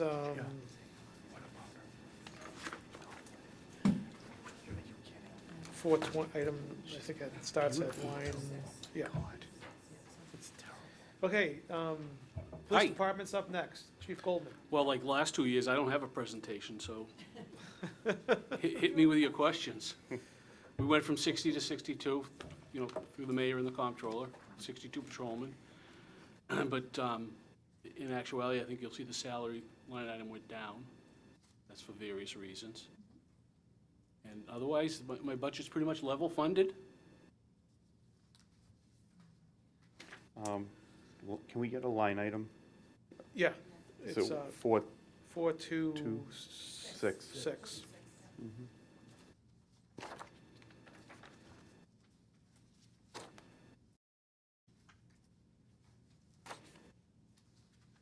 Do any members of the finance committee have a question? Not at this time, I'm all set. Council? All right, council in general? Council Marchian? The line item for the salary, is that potentially because you have more entry-level patrolmen than senior patrolmen? That's one of the reasons. The other reason, I think, is you'll see the drop from the, in the educational differential, which is the Yeah. so-called Quinn bill it was, but Right. as they, the contract changed maybe 5 or 6 years ago, and no new people get the Quinn bill. So Right. as they age out, as they retire, Quinn bill money drops, and, the last few retirements were, I think, Okay. master's degrees, so. How many people, I'm sorry, I didn't mean to interrupt. Right, right. How many people is that affecting now, this Quinn bill the Quinn- over there? I honestly don't have an exact figure. I want to say maybe 22, Oh, still that many? somewhere around there. Yeah. Is it reflected as a line item in the budget? Yeah, Yes. it's 439. Educational differential. Okay. Another question, if I can, please? Yeah, go ahead. Okay, thank you. I want to go back to school safety for a minute. I know that it's been a little bit of a challenge in order to figure out who's paying for who's going where, and how many we have. The mayor alluded to that's pretty much under control right now, but I'd like to be clear on it. I We think have the 3 council needs school to be clear resource on it. officers. Yeah, do we have resource officers in each one of the schools, or are they We shared? have 2 in the high school. Who pays for them, et cetera? We have 2 in the high school, and 1 splits the middle schools. And there's a charge back to the school system, but that's through the comptroller's office. I don't deal with that at all. All I do is report to the comptroller how many and who they are. Okay, so the school department's paying for the 3 of them? As far as I know, again, I Okay. don't handle that portion of it. Okay, so. It doesn't involve my budget at all. All right. You feel comfortable with having a split for the middle school? All that, if you don't want to answer that, that's fine, but, it's a budget time. I don't feel I comfortable with don't, it. I don't know that there's a volume level for 2, but at some point, will there be or should there be 4 SROs? So 1 in each middle school? Yeah, I think so. Yeah, he's pretty straight out. So the 2 other SROs, they're straight out at the high school. Right, They're 3 of the busiest people on the department. Would I prefer to have a 4th? Yeah. it's a manpower issue right now, so we're still, again, shorthanded and waiting to come back up to Well, if the speed. school department came to you and said, we need another officer, how would you handle that? Would you have to hire another person, or would you be I'd using have to an wait till my assistant? staffing level comes up, so I'm budgeted for 62. Right, Or total, I deal with total numbers. So I'm budgeted, or will be budgeted July 1st, assuming the budget passes, for 76. I'm currently paying for 70. 5 of those are in the academy, so that's 65. 3 are out on long-term issues. So I have 62 people working, so, and that's total. So you can see that I'm down essentially 14 people. As the staffing levels come up, the street is where it's going to be, so 38 or 40 people are assigned to the street, the patrol, to the beats. right. Anything after that goes into a specialty unit. Where it goes is a decision that I make based on what's going on at the city at the time. So, as you know, the next people that get hired, it likely will not be a 4th SRO, if you want to know the operational needs of the department. It's likely going to be a second traffic person. When I hit 62, it's probably going to be a 4th SRO, but again, I got to be careful, I don't want to commit anything to the union. No, no, no, But, yeah, so it all has to do with staffing. okay. And the last item is a comment. Been around you guys since the DARE program in the early 90s. I have never seen such professional coverage at any event in this city that I saw the night of Starburst. The police were really on their game. I appreciate And that. it wasn't an intimidating appearance. It was a very friendly community appearance, and I think that made all the difference in the world. Thank you. Appreciate that. Thank you. And props to Lieutenant Kinney who runs that. Fantastic. That for me. Highly trained lieutenant. I think Councilor Shalfo, was I that had a did. question? Yep, I do. Thank you very much. Nice to see you. Hi. Hi. So the 3 resource officers, those are included in this budget, right? Yes, They're fully funded in the police department budget? that's my understanding, Okay. correct? And the city charges the school department back for those expenses? Correct. Okay. Good. So 2 officers at the high school, they split the week. I'm imagining there's 1 on duty each day, or 2 of No, them? there's 2 of them. 2 of them are in the school? 5 days, Okay. there's 2 of them in there. Okay, so 2, There's, I don't know, 1,800 students, it was Right. overwhelming for 1. right, no, I just wanted to clarify that because I didn't, I wanted to clarify that. Yep. And confirm it, thank you. I have another question. The domestic violence outreach person that you currently have, I've worked with her through my work at Ginny's, as well as the opioid task force person who's doing terrific work. They're amazing, aren't they, both of them? They are both doing really important Yeah. work, and they're fantastic. Yeah. Are they in this budget? I was wondering which line item they're in. They are, Leslie would be in clerks, I think. Or she may have a separate line item, I didn't look at that closely. I think she might be in the clerk's salary. She is part-time as well as Janessa. Janessa is not in here because she is a grant. Working, I understand that there's money in the state budget to hire them both full-time, but again, that hasn't been passed yet, but it's in there. Representative Higgins got it in. That's right, no, Representative Higgins did submit it. Yeah. I just wanted to clarify that. When does Janessa's grant run out? Right now, we extended it by changing some of the money over till her grant runs out in September. Okay. And she's part-time? Is she part-time or She's full-time? part-time. She's part-time and she's paid for by the grant right now? Correct. Okay, and then the proposal is to get her a full-time job? I want in to the get them police both department. full-time. Absolutely, no, they both need to be there full-time, and that's Yeah. why I'm asking. I'm trying to understand how this is working. Okay. Yep. Grant funded, is he half-time? Is Janessa half-time? When you say part-time, do you mean half-time or? Oh, it means she's, 19.5 hours. Okay. Yep. And same thing for Leslie? Yes. Thank you. Just have a Any couple other more. questions? Mark. Yep, Councilor Cormier? You had requested $100,000 for a training school, you only got 15.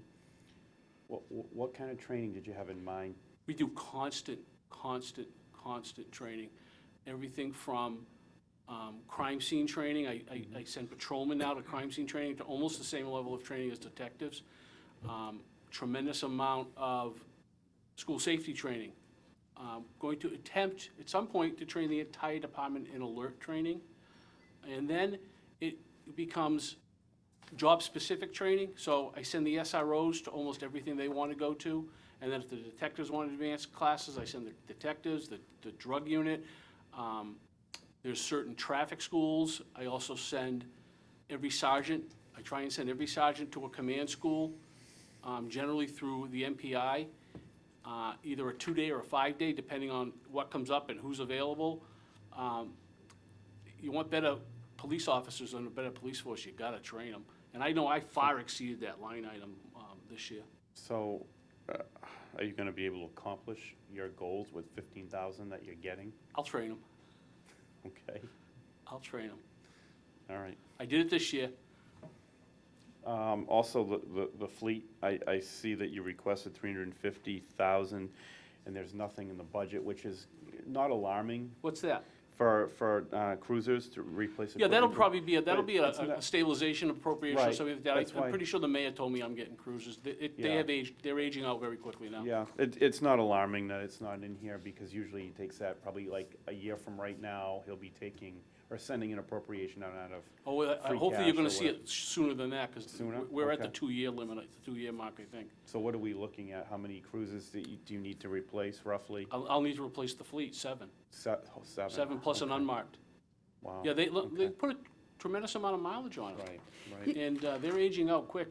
yep. I may not end up being 7, only because one got totaled not too long ago, and we have replacement insurance. yeah, So yeah. we paid for almost all of that cruiser out of insurance. Oh, good. Well, it depends on, you know, when it comes time to put the appropriation in, exactly how many we No need. one got hurt, that'd Yeah. be fortuitous. Yeah. And another question I have, it's really, I'm sure that when you write a ticket, it all goes to free cash, like the money goes in the general fund, right, when it's collected? What kind of tickets? Talking about parking tickets? Yeah, To the best of my knowledge, it goes to the general fund. okay. But you have all the data, because I know that this winter, you know, a lot of people, it seems like a lot of people had tickets. We and wrote it- a ton of tickets, and we're still writing a ton of And tickets. it wasn't to, you know, sunny Florida, like an airline ticket, it was for parking on the street during the snow ban, so we heard a lot about it. I'm just kind of curious what the, you know, what the data is, how many tickets were written, what the revenue. If you had asked me that, I would have brought it, because I Yeah. can generate that, but I didn't. If you could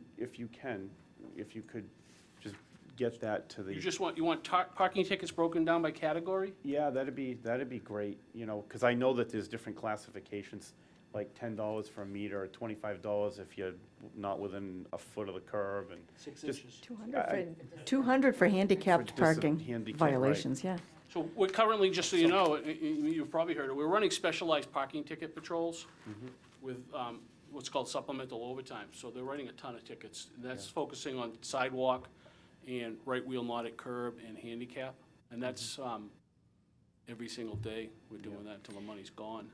which, I mean, if people are in violation, they're in violation, you know, but I'm just kind of curious, I mean, I think, it seems like it's been beefed up, and I'm just kind of curious what the data is. Okay, You know, how many were actually written? I can and, produce that. I mean, I hate to get into too much detail, but, you know, is there a certain section of town that's more of a problem than others? Do we have?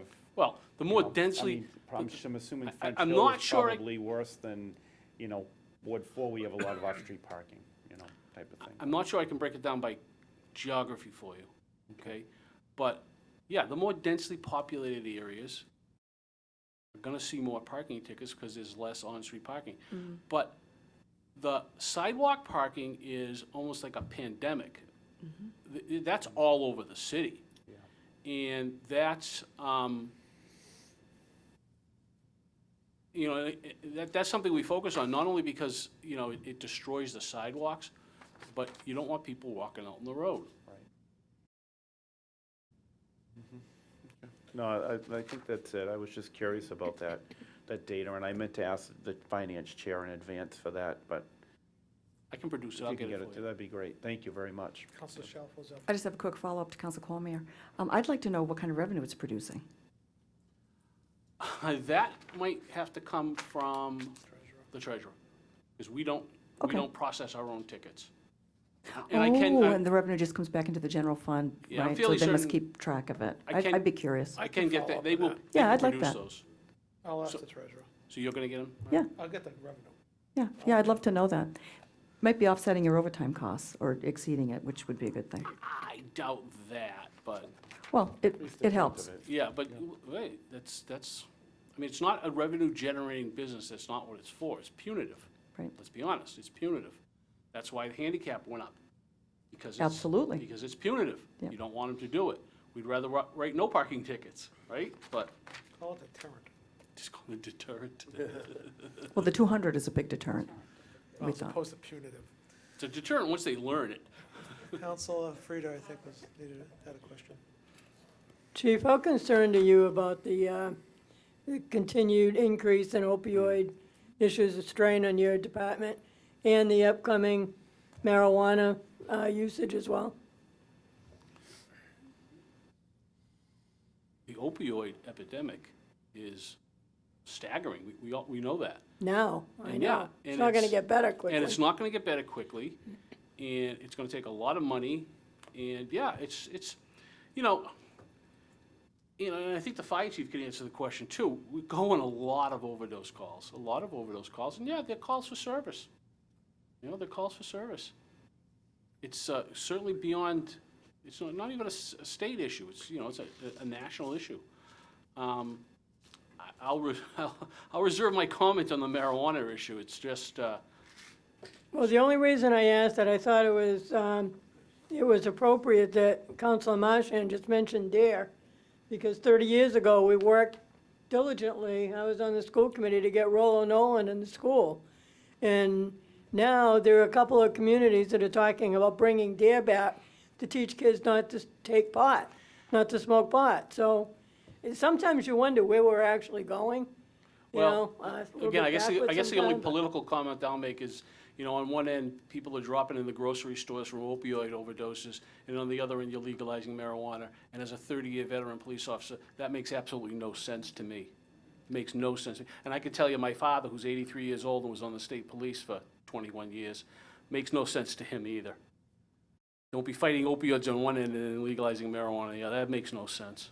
Anyway, that's my political speech. Thank you. Okay, Councilor Arundel.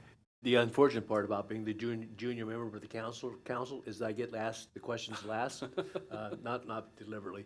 But the questions about the opioid crisis, obviously, I commend you what you're doing with that. And to consider that all these processes that you're making, and you're doing it with essentially a level budget, I think is a real accommodation for your management of the police department. And thank you Appreciate for that, okay? I appreciate that. I wish there were more money to give you more people on the opioid crisis, but it's just not there, so, We do what we can. yeah. That's what we do. We just keep doing what we can. I think we just got another 100 doses of Narcan in, and every officer carries 2, and there's 1 in every cruiser, and, you know, that's what we do, and we work closely with the fire department. That's what we do. Again, thank you very much. Appreciate that. Councilor Frida? Yeah, just a follow-up, have you been asked to estimate increased costs for the opioid for one, and for marijuana for two? Increased cost, we did a cost, again, I don't have it with me, we did the other day, and I don't have the numbers with me. Again, I can get them if you want. But, yeah, you know, I mean, I think we paid for it out of a grant because we belong to the Narcan grant. But we just bought $1,200 worth of doses, and that's, you know, $1,200, and if there wasn't an opioid epidemic, we'd go someplace else, there's no question about that. And the responses, and I know that, and the fire department helped us with this, we came up with a number, and I think it was for Representative Higgins' office, a number of what it costs to go on an overdose run between police and fire. If you'd like that, I can get it for you, I can email it to you. I would, and I would think that I would hope that you've been asked in anticipation of a host agreement, because that better be a strong piece of the pie in terms of, you know, community activity, because I think we have to know how much that costs every time police, fire, ambulance goes out on a call. For what, the opioids? Both opioid and marijuana on a host Marijuana, agreement. you're not gonna know the cost for years on marijuana. Again, you know, what's gonna happen with that, you can't even comprehend. There was a nice, was it a letter to the editor or an article, or it was in the International Association of Chiefs of Police bulletin the other day about, Massachusetts, there's no provisions for testing for operating under the influence of drugs. And the penalty is almost non-existent. And, the SJC just ruled that we can't use field sobriety tests for alcohol for marijuana or for drugs. And, again, I've been around a long time, and to get the standardized field sobriety testing through the SJC and get them approved and everything, I don't know, 15, 20 years it took to finally narrow it down, and you're just legalizing marijuana. Good luck with that. It's not gonna be pretty.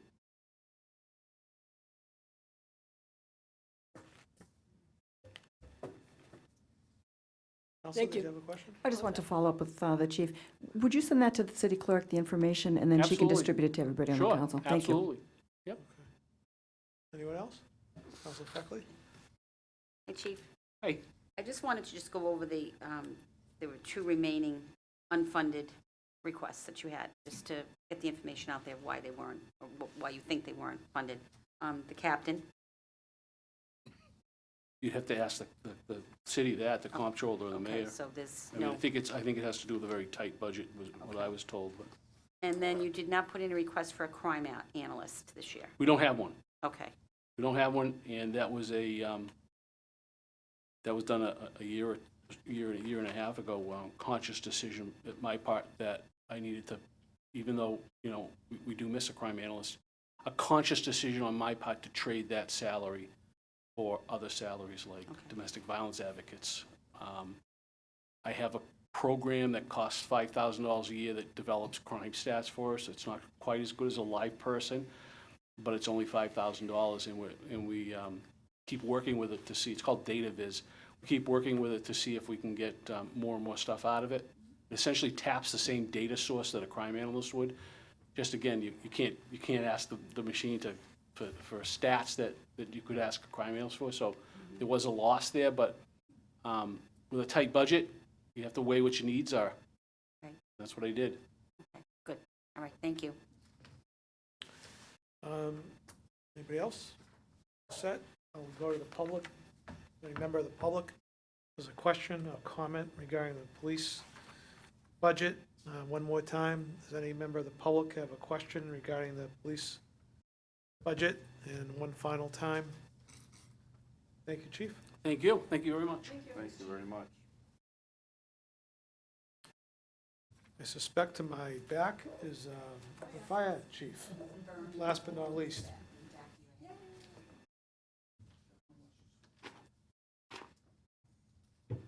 Mr. Chairman, Yes. I just have a question before we start. Obviously, I have to refrain from the salary and overtime portion, so can we kind of do this in 2 parts? Maybe the capital, the expense side first, and then the salary after, and then I'll abstain from all that. That's fine with me.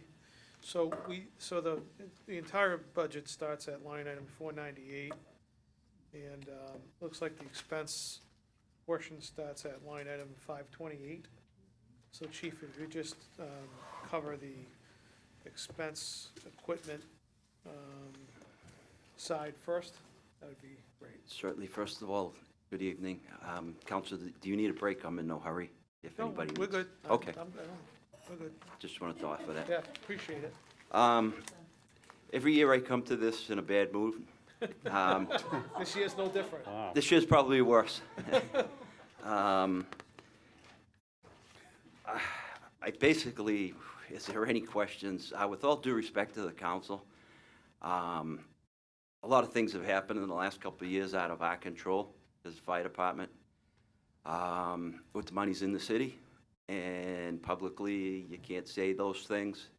So we're left with level funded, same staffing, in busier departments. I did get some increases in expenses. I'm between a rock and a hard place because I can't say anything about the comptroller, I can't say anything about the mayor, and I can't say anything about the city council. But I hear about borrowing money to build police stations, schools, I don't hear fire department. Last year I made a comment about maybe long-term a substation. I don't think that went over too well. We are struggling with ALS in the city of Leomister. We have no paramedics available by the private company that's jammed down our throat. I'm working with the doctors, we're working with other fire chiefs. I do this with the utmost respect to all of you, that, like I said, I'm trying to walk that fine line without getting in trouble. We got a great, like the rest of the city of Leomister, we had a great group of firefighters, officers, dedicated personnel. We've got great fire trucks and equipment over the past few years. But we have aging fire stations with no space. I was hoping to build a Butler building behind Station 2. 2 years in a row, that didn't make free cash. We got flooded out last night, the money that you gave me to fix the deck, we got flooded out last night in the basement. And Sunday morning, I was here at 8 o'clock with the wire department because our main radio systems go through the computer in City Hall, which there's no emergency backup. So on Sunday morning, we lost our radio communications, and last night, we're in the basement for flooding. Short term, we're good. Long term, I wouldn't be doing the fire department of the city of Leomister justice if I didn't say long term, we need to be on the agenda. And, you know, this is about the budget for this coming year, but we end up talking about the services we provide and everything. And I know a lot of departments or cities will hire studies to study the fire and police. And usually the fire and police don't like them because usually it's henchmen that want to come in and say, oh, you're overfunding the fire, you're overfunding the police, because that's how they make their money. I wish we had an outside group of people to help me. Years ago, they used to have a board of fire engineers in the history, that helped the fire chiefs run the fire department. It's kind of like what the schools committee does. So the school department has tremendous advocates for funding their budget and for staffing schools and new schools, which I have kids in the school system. I am all for the schools. But they have that mechanism where they get a lot of support. Fire department, most of the time, the people like us because we're helping them, so we get a good comment, we get a good card. The councilors hear from their constituents. Police department, they really don't have anybody in their corner because usually they have to do something that, people don't like. So I'm politely, just want to make it on record, on note, that the long term of the fire department, long after I'm gone, should have a plan to modernize its stations, to increase its staffing. I put in for 4 people in the budget. I think it's a wash because I have to hire overtime on a daily basis. We can't get people. And I was here Sunday, I was sitting on the bench with the union president. The only reason he's working because they can't get anybody. It might be a new generation thing also that a lot of wives work, so their husbands can't be here around the clock. You talk about the opioids. I just spent $7,000 of money I didn't have because I agreed to buy 100 doses of Darcan in February. I thought it got paid in the budget, but the state just sent me the bill the other day. So I'm sweating at the end of the year because now I'm trying to make it work, and I got to absorb the $7,000. So not only is it, and you're looking for a cost factor, the cost I gave was the mid-state mutual aid chiefs come up with a price sheet. Basically, if someone wanted to rent our services or what we send to insurance companies, $250 for an engine, $200 for an ambulance. So I put down when we go on a Narcan call, it's the $250 plus the two, so like $450 a call, and we get the Narcan through a grant. But obviously, you can't put down that we're not available for the next call. The wear and tear and the mental health on the police and fire that gotta go out and deal with somebody that's overdosed. It's in every family. It breaks your heart. It's the person on the street bench to people we know. We all have them in our families. We all have friends. I don't know what that cost is going to be. Obviously, $450 is not what it's costing the city. It's a lot more. That doesn't count the ambulance, right? Well, it was $250 for the fire truck and $2 for the ambulance. But mentally and all that. And when we saw the numbers come out, and Leomister has got an issue. Also, when I'm working with the doctor at the emergency room, we met with the doctors and run Worcester EMS because we're trying to figure out the LS interceptor. And the thing in this area is the mix, the Medicare mix, the payer mix, is hours on the ambulance is 73%.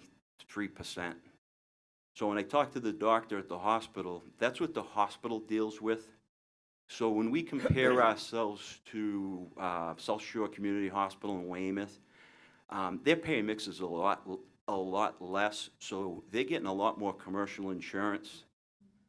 So in layman's terms, is 73% of our calls are Medicare or Mass Health related, which Medicare reimburses you $380 for an ambulance call, $380 something, and Mass Health is like $2 something. So it doesn't even cover the cost to provide that service. So I'm always tasked with trying to prove that the ambulance is making money. And our ambulance does, and it's only because of call volume.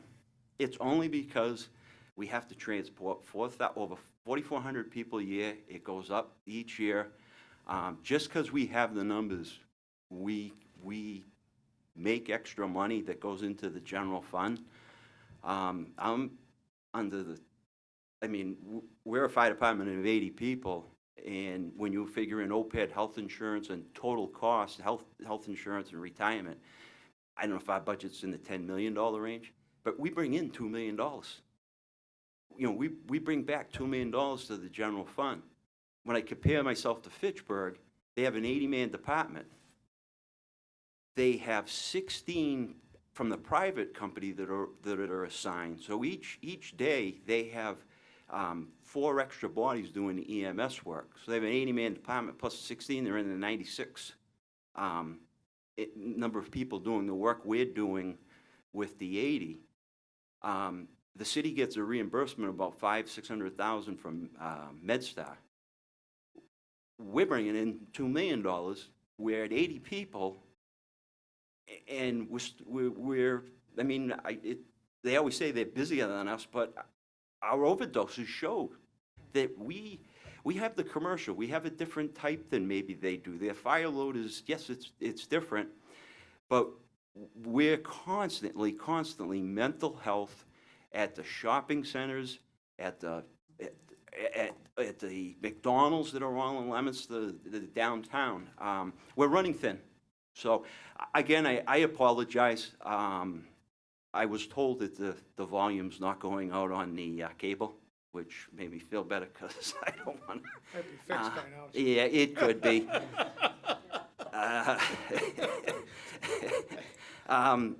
Everybody asks me when I'm retiring. I want to be here till I'm 65. I'm 57, so I got to make sure that I don't insult people too much. So a little frustration. I know you do a tremendous job down here. I know that the mayor, we have a great city. I love living in Leomister. I'm second generation, both my mother and father were from Leomister. There's a lot of pride. I see the guys and girls every day do a great job. Do we fight? You better believe it. Do I get mad? Yes. But we got a good fire department, we got a good city, and we actually got less than our budget for personnel, and that's because retirements, and we have younger people, and we have some line items. And to be honest, I just try to boost the line items that haven't been boosted in a few years. It's basically, I try to get a small percentage increase because the cost of doing business goes up. And I always say is 1 year I need a lot of tires, the next year I need, diesel goes up, or I need more medical supplies. So the line items are, they're not lived in truth. So I basically tried to increase some of the ones that haven't been increased, and some of the ones that I see us running short in. Building maintenance, we've been running short in there. We try to do the renovations ourselves, and I try to buy them the materials to do it.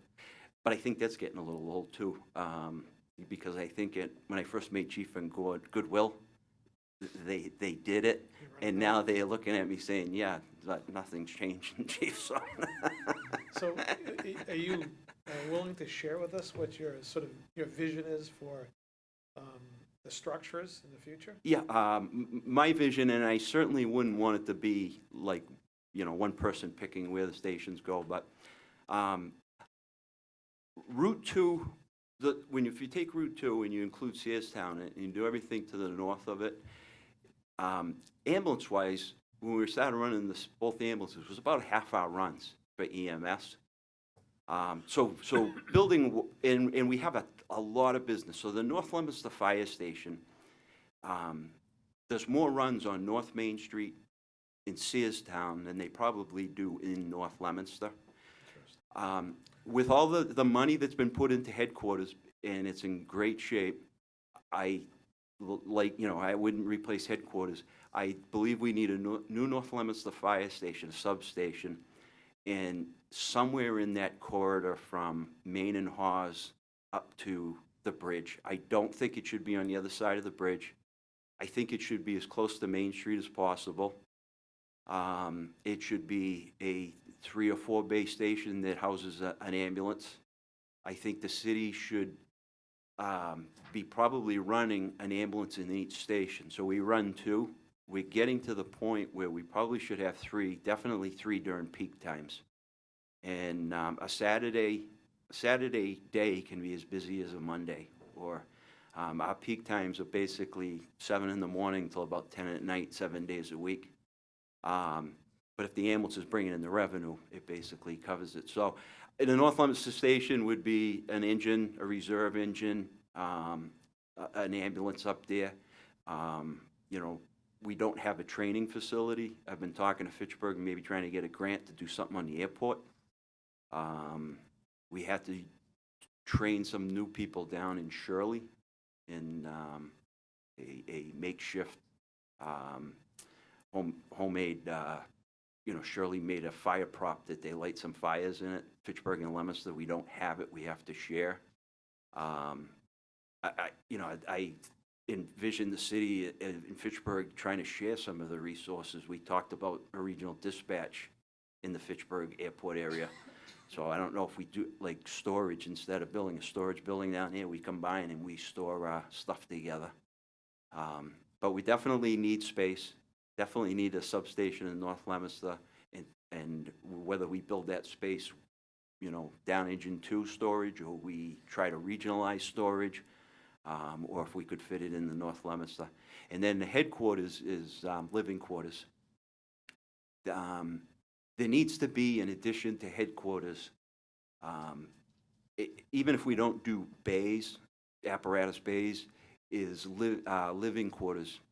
That station was built in the 1900s without a kitchen. It was a battery room because they brought the families lived close and they brought the food to the firemen. The few that were here full time, it was probably all volunteer at that time. And it was built with the males were firemen. Now we have both genders. We had to convert closets into female bathrooms. And with all the carcinogens that we're exposed to now during fires, cancer rates are way up. Mental health of having your space. We have disabled vets with PTSD. We have firemen that are getting PTSD. We're cramped into, the original bathroom with 2 small stalls. Females have another bathroom. We have no place to decon ourselves, except in the living quarters. So I would envision an addition to maybe the rear of the building or a side, or if the police station moves, we take over that building, where we could do a training room, offices for the officers, more bathrooms, locker rooms, decontamination rooms, space, mental health, where a person can, be by themselves or whatever. We definitely, that's a need. I don't want the police station to being given to us without major renovation. That's what we're fearful as we talk amongst the group is, yeah, we'll get the police station, but we'll be promised the money will be down the road, and, it'll be great because it gives us space, but, it needs a major renovation. We need our dispatch. We need to have a plan for our dispatch. We need to either combine it in that current building with them. We need to either move it to another police station or move it to the emergency management, regionalize with Fitchburg.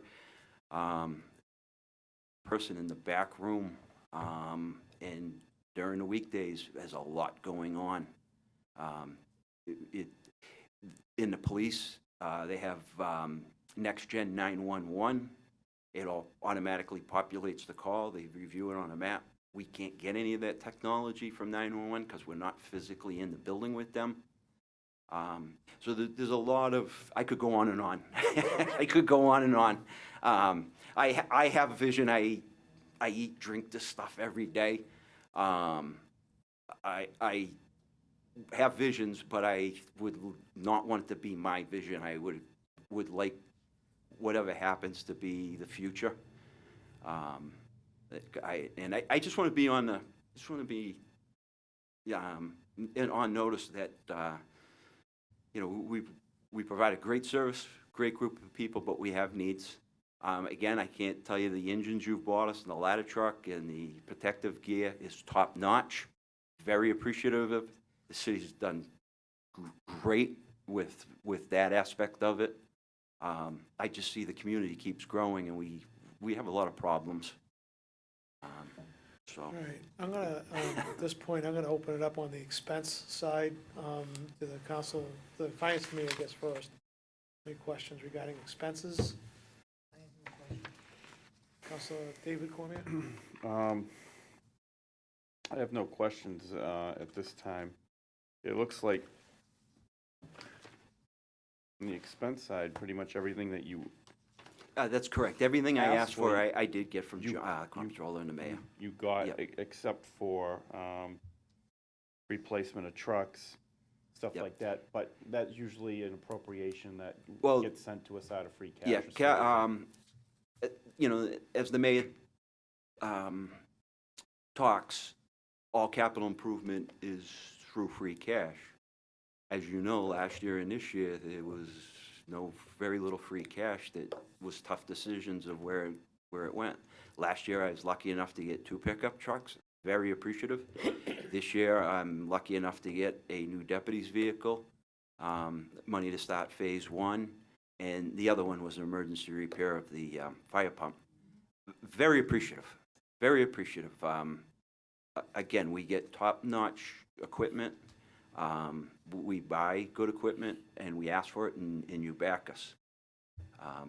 But some of the bigger needs of capital improvements, like a big outbuilding to store stuff down Station 2, or renovations, I'd like, until we make that long-term commitment, is putting $100,000 into this building with, you know, upgraded restrooms and living quarters and that type. So none of that. We were asked at the, you know, towards the end is, what are your needs? What do you really need?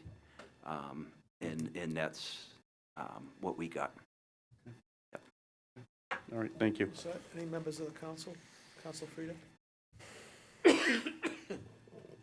Chief, and I meant to call today to see if I could find out what it is, but I know Quincy just recently voted for their fire department budget because they had such a high level of cancer Yep. in their department retiring. I'm not sure what it was, if it's equipment or, I mean, I don't know if you're familiar with it. Well, Boston's like the leader in the country. Their cancer rates are off the charts. But the firefighters in general, cancer rates are staggering. They have a program, and one of the firefighters from Fitchburg, P.J. Roy, whose father died of occupational cancer, he goes around and teaches it. And they really don't, there is not one cause. There's definitely carcinogens. Everything's plastic now. When my father was fighting fires, they call it legacy. Everything was legacy built, which was hardwood and cotton cushions and not much plastics in the house. Everything today is plastics. Everything is plastic. So the fires are harder to fight because they burn hotter and faster. But they're giving off toxins that before we thought we were getting them in by breathing. Now they're doing studies and show we're getting them in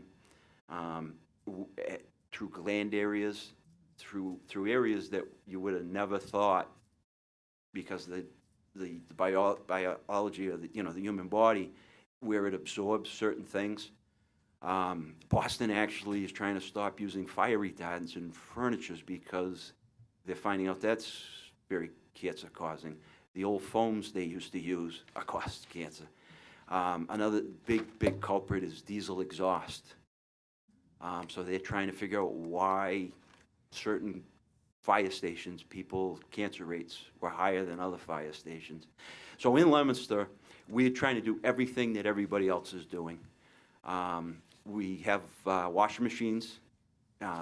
They are industrial extractors. All three stations have the washing machines, which was bought through money that we have in a safety account, which the city council approves every year. So you were part of helping us. We have the diesel exhaust on all the apparatus. We're trying to educate all the new guys that you got to be fully clothed, and when you get back, you got to take showers. And that's why when it comes in about the not enough bathrooms, is we don't put people back in service till we can get them to shower. Years ago, it was bragging rights. You smelled like smoke.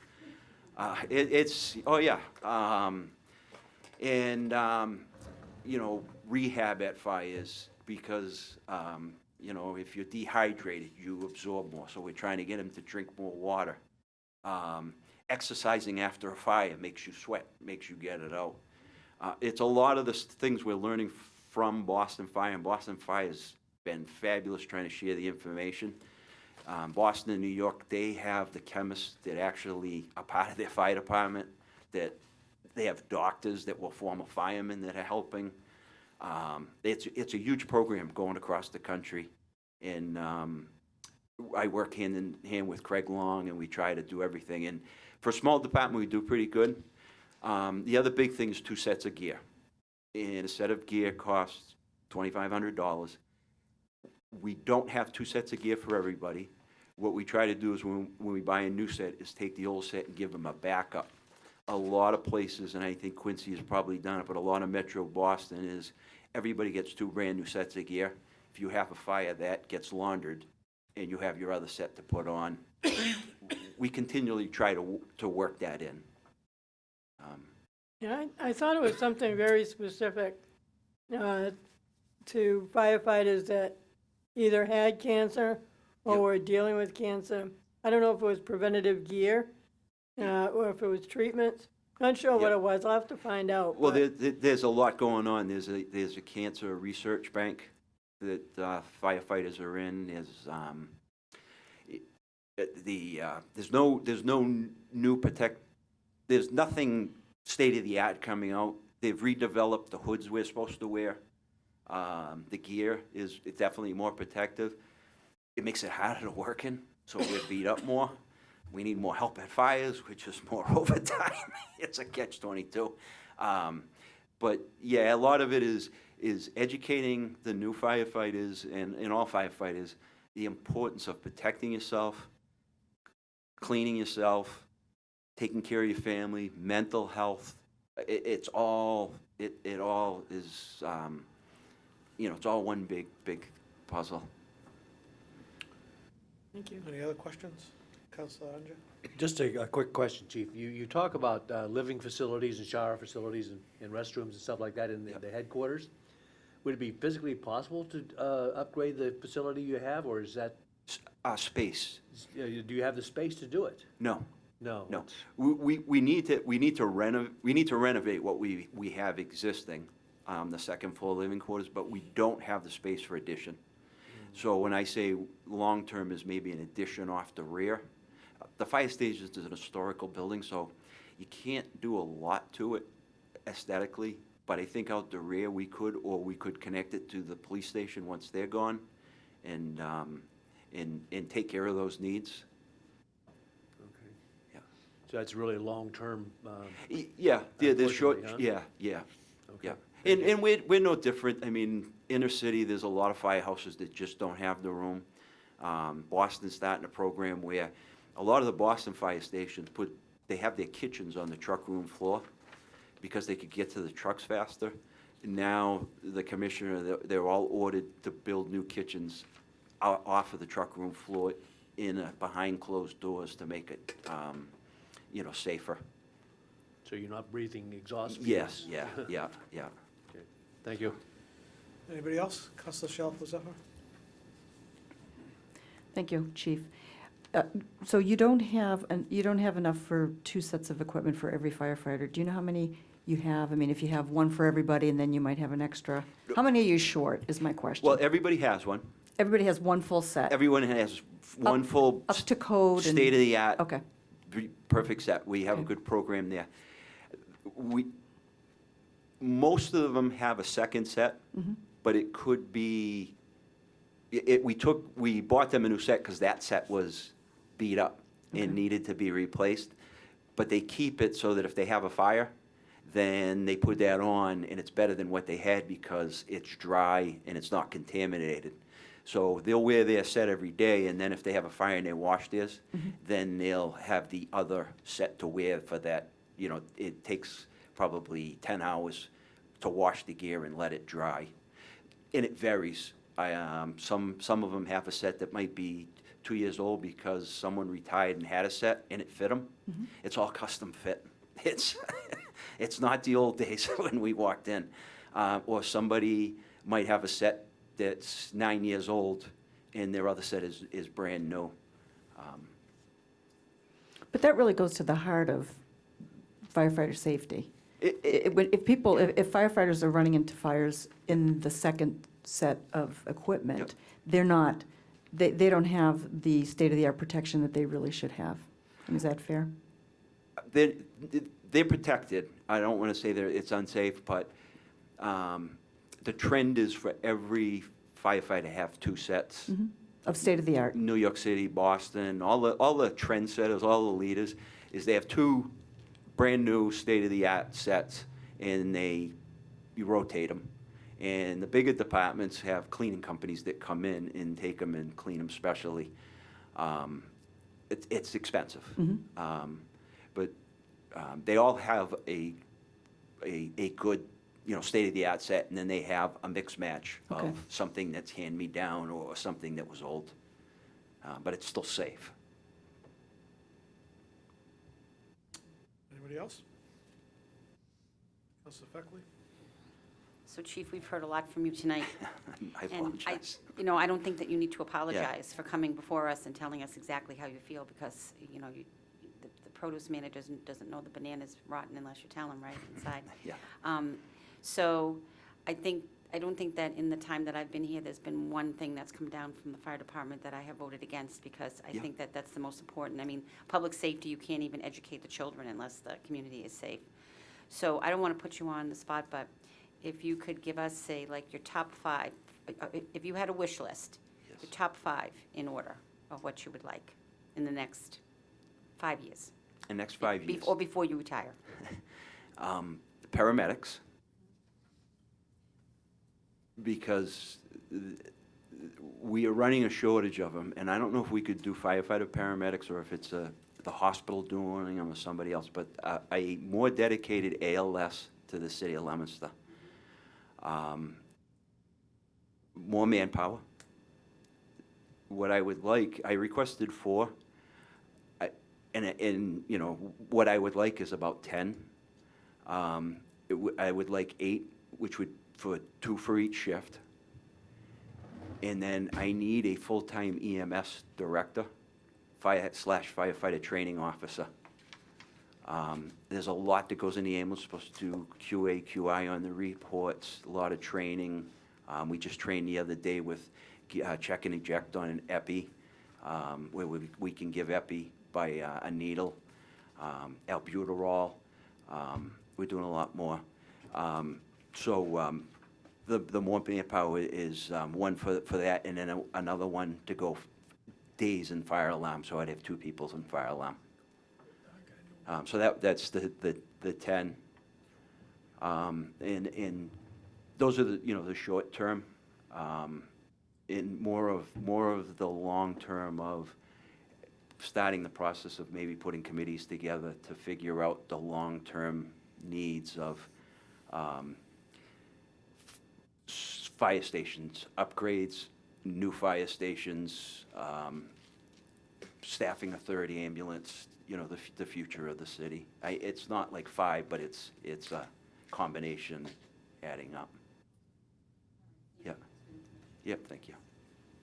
And just one last, I'm in the mood tonight that if I really didn't respect you and I didn't, I think tonight I'd tell you. So I do mean it. I do mean it that I have a lot of, I've gotten older. And I have a lot more respect for the process. And I know that this city council, and I don't think we've ever had a council that was against us. I know we've had support. I know the fire trucks we have are top-notch. I know how the city's run garbage. I know you funded that aspect of it.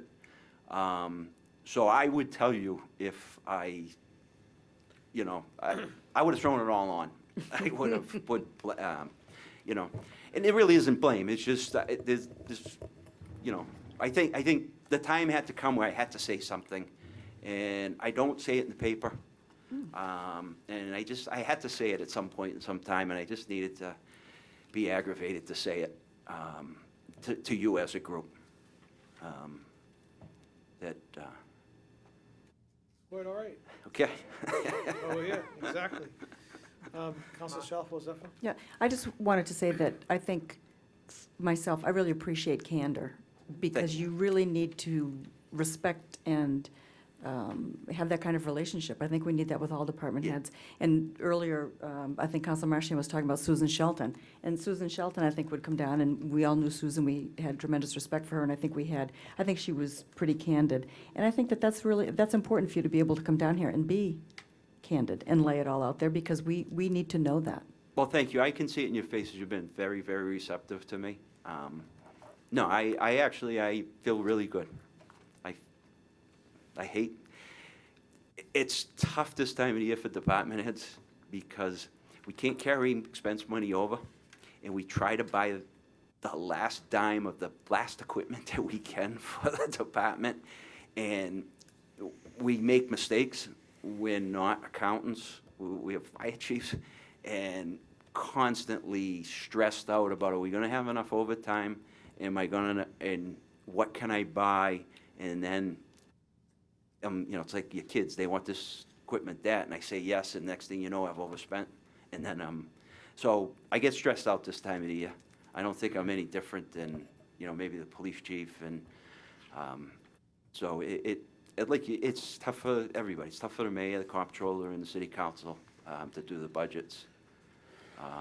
And when you made the comment, I was watching TV on, I forget what it was, but you said this is when the people should be coming down about the tax rate and the process, and Councilor Frieda, of what goes in to running a city. And that's what the public, doesn't, there's a lot of sweat and tears in it, and it's a hard job. I just wanted to make sure I was part of the process. Mark, Mr. Chairman? Yeah. go ahead, let Dave, go ahead. Okay. No, if I may, just, while we are along these lines of, it seems like there's a lot of capital concerns with the fire department this year. So I'm gonna ask that you talk to the mayor about Article 6, Section 6.4 of the city's charter, which requires a 5-year capital outlay program plan. I haven't seen one in a year or two, so I think we need an updated one.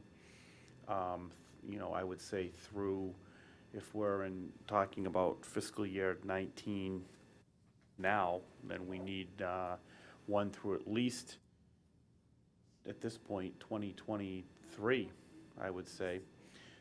So if we could get an updated plan, that would be helpful. I'll have that conversation. Thank you. Councilor Marchand? First of all, getting back to a communication regarding the deck, Yes. did you state that the funds were allocated for the deck went into resolving the flooding of the basement? Yeah, the brief history on that was the deck is rotting in the back. Right, And we knew it had to be replaced, so Right. I've been talking to the mayor. Had Peter Reynolds drawing designs for the last couple of years. We have a brush truck there, we have an ATV, we have some vehicles in the basement that I wanted to get the storage building at Station 2 so I could move them there, then fix the deck. We're not gonna get that, but I think in the best interest, long-term for our department is, if we're gonna tear that deck off because it's rotted, it has to come off, is regardless if I have to park the brush truck outside, is it needs to be Right. blocked up. right, So anyway, I have no clue what things cost and everything. right. And I used to do like I do a goals and objective to the mayor in my 5-year plan, and I would use the figure of $80,000. Well, as this was going on, Peter Reynolds was designing the replace, put a set of stairs, and then we kind of come up with the idea of making that more of the main entrance for the firemen leaving and coming to work. And it ended up being a price of $260. The stuff I had been submitting to the mayor has been for the 80. So he found enough money to give me 80 this year to start Phase 1. And Phase 1 is, it's got to be torn off this year. And I'd like to start the process of seeing if we can at least brick it up and put the stairs in. And then the mayor wants to come back in the following, whether it's this next year or the year after, and see if we get maybe Phase 2 and if there's a Phase 3. But the 80,000 is, I've got to tear it off because it's unsafe, and I want to stop the water problem. Okay. Yep. We had a discussion, you and I, off the side about the paramedics Yes. and the serious situation Yeah. you're in right now with the inability to have continuity with the private sector. Yes. So are we still compromised, or is there an aggressive plan that you guys are having a discussion on with the administration to resolve this? I've talked to the administration. On what I'm doing is, I've been meeting with the chiefs of the Clinton, Berlin, Bolton, Lancaster, Lunenburg, Harvard area. And we've been bringing in, we brought in Lowell General. They run a paramedic service, non-transport. Yesterday, we brought in, Worcester, out of UMass Memorial, Worcester EMS that runs the city of Worcester. And I've been working with Dr. Donovan, physician's assistant Eric Otteson at the hospital, of trying to see what we can do to get a more consistent paramedic chase cars in the area. And the payer mix does not pay for it because there's too many Medicare, Medicaid. So they need to generate so many runs to pay for it.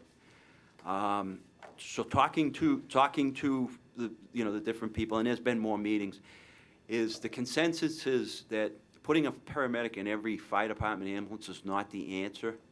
One is, the paramedic needs to have a good skill level. So if he's not seeing enough of the ALS level, their skill level isn't good.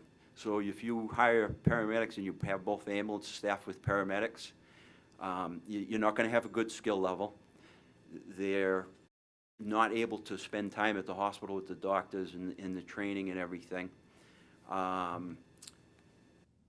You're tying paramedics up on basic ambulance calls. So the consensus is, when you talk to the people that do this for a living, is having two paramedics in a chase vehicle or multiple chase vehicles is your best. You get good, they call them street medics. Get good street medics that can get on a scene, assess a patient, and really give them good care. The other thing is, there's not that many paramedics out there. So when you try to hire like firefighter paramedics on the civil service list, there's very few, and the ones no one else wanted. When you try to hire paramedics, just that, firefighter paramedics, the ones you're going to get are the ones that really, you may not want them working here. So it's a numbers that there's not a lot. To get your paramedic takes like 2 years, and to keep it up is a lot. So there's not a lot in this Worcester County area. And so the best bang for your buck is to try to consolidate and put the good street medics in the chase vehicles. So that's what we're working with the doctor. MedStar, is in the area. They run their ALS service. But what happens with the private is they gotta generate money. So if they get a transport from Leomister or Boston Hospital, then they have to send, they send one truck. That's how they make their living. What we get is, if they're not tied up and they're in the area, we get them. We don't have a contract paying them X number of thousands of dollars a day to have one parked in Leomister. So because they were around the area and they had a lot, we always had them available. But the company, I don't think is the same company it was. There's not as many paramedics. I think the population, it's getting busier, so when we call for a paramedic, there's a lot of times when they're not available, and weekends seem to be an issue. So Citizen A is fortunate, they have a paramedic with a heart attack. Yes. Citizen B has a heart attack, no paramedic, they die. Well, they would have no paramedic.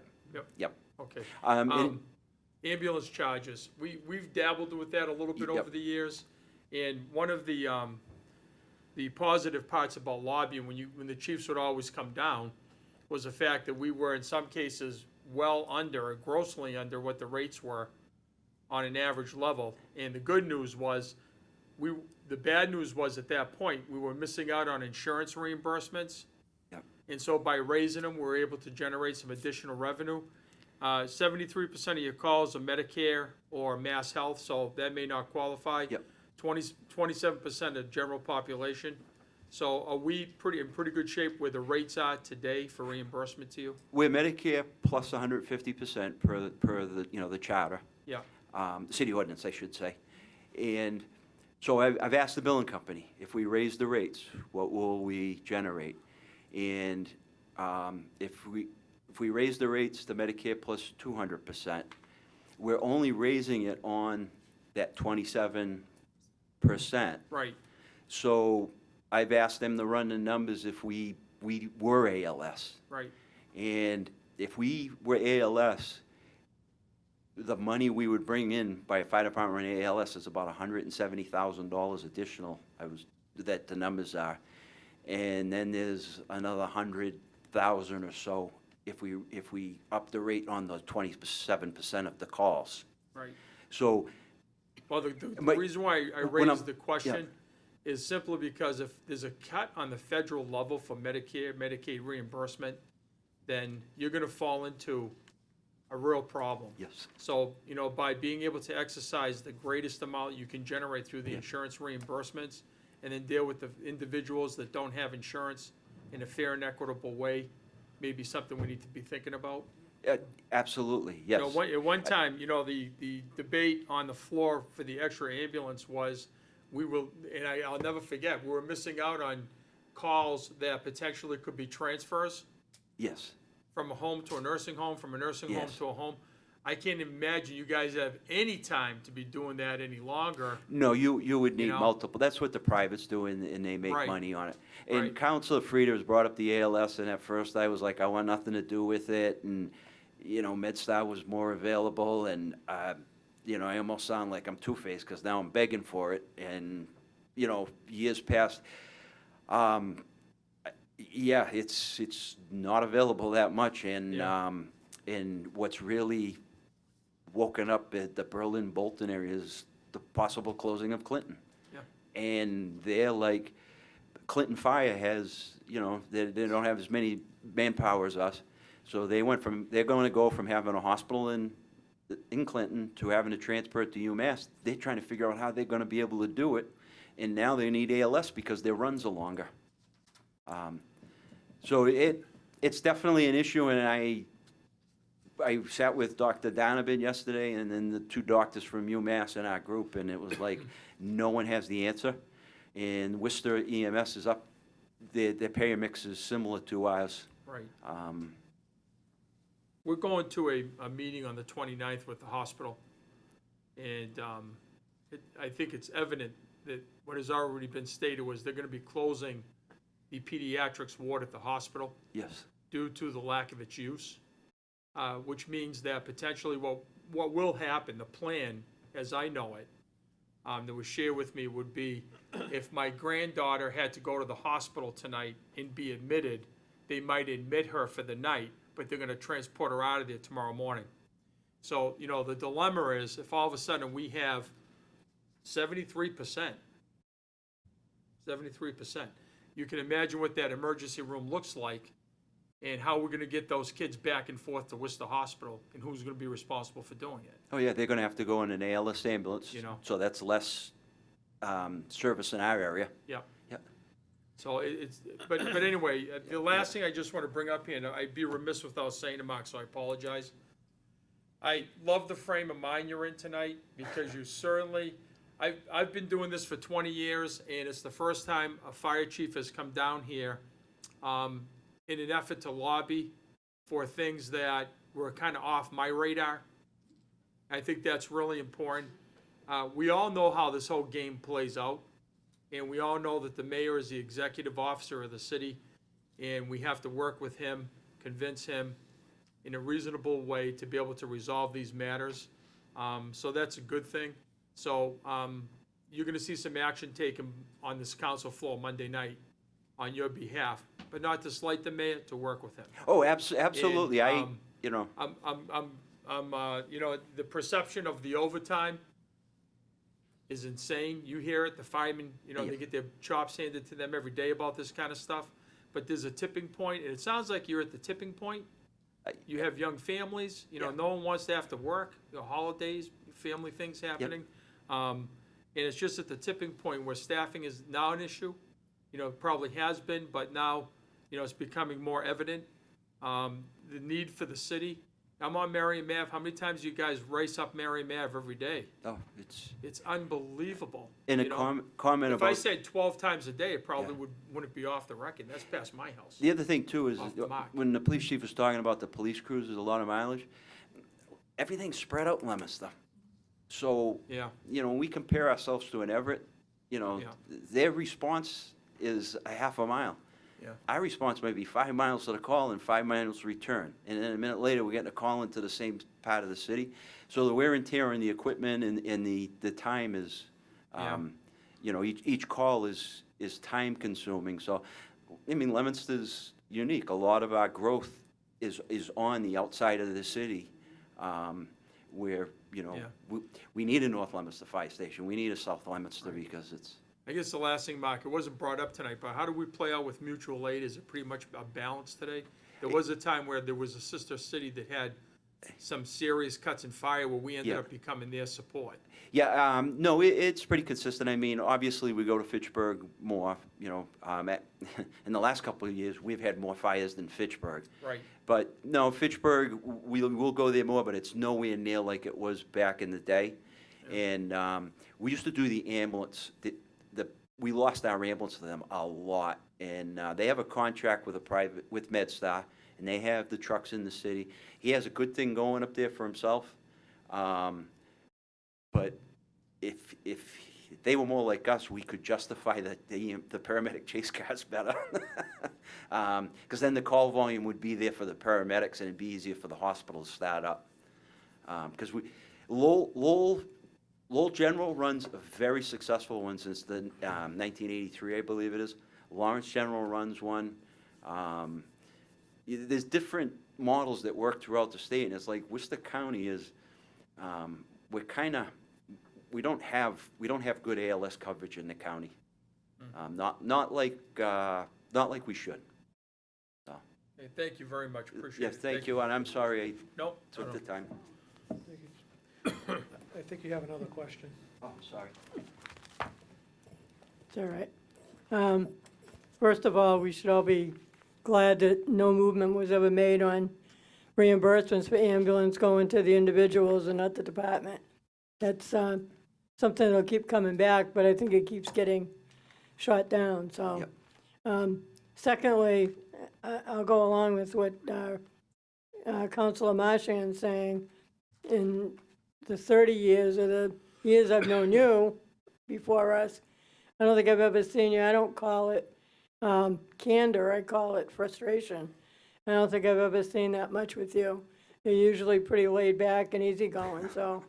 And I guess my last question would be, do you feel like the department is safe?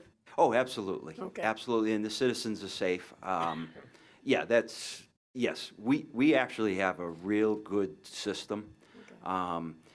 You know, we send a fire truck on all calls that come in for ALS, difficulty breathing, chest pains, seizures, all that. We send the nearest fire truck, the ambulance, and the medics.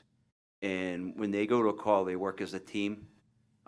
So you have a lieutenant, 2 firefighters on one truck, 2 firefighters on the ambulance, and then if the medics show up, 2 paramedics. Actually, their EMT skills at the basic life skill level that we're at, since Dr. Donovan came on the hospital a few years ago, and through our training and everything, and we started to believe in ourselves a little better, the new firefighters' EMT skills are very good. I have to compliment them. So even though they're not paramedics, they pick up on a lot of things, and they can start treatment and taking care of people. We have mutual aid agreements. Sterling Fire Chief always constantly telling me, if you need a paramedic, call us. You know, Westminster has paramedics. Fitchburg has the private company. So, you know, I don't mean this as an unsafe. I don't want anybody to get nervous. We have a well-staffed, and that's how I would come down every year, is we have a well-staffed and a good, and we do. We really do. I can sleep good tonight knowing that if someone is in trouble, they're going to get the great care. But I'd like to make it better, and I'd like to make the fire department better in the long run. Thank you. I just have a quick follow-up. Sterling, do they have 3 paramedics? They have 2 on duty. Sterling, Lunenburg, they were all changed in the last couple of years in Shirley, because they would have, like, each one of them is different. I can't remember what it is, but some of them have full 24-hour coverage.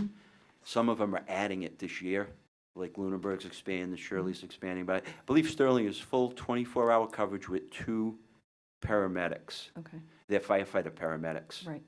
And they'll come anytime we need them. The problem is the hospital's that way. Yep. So if we pick someone up, we're not going to wait for them, so we're going to start to the hospital.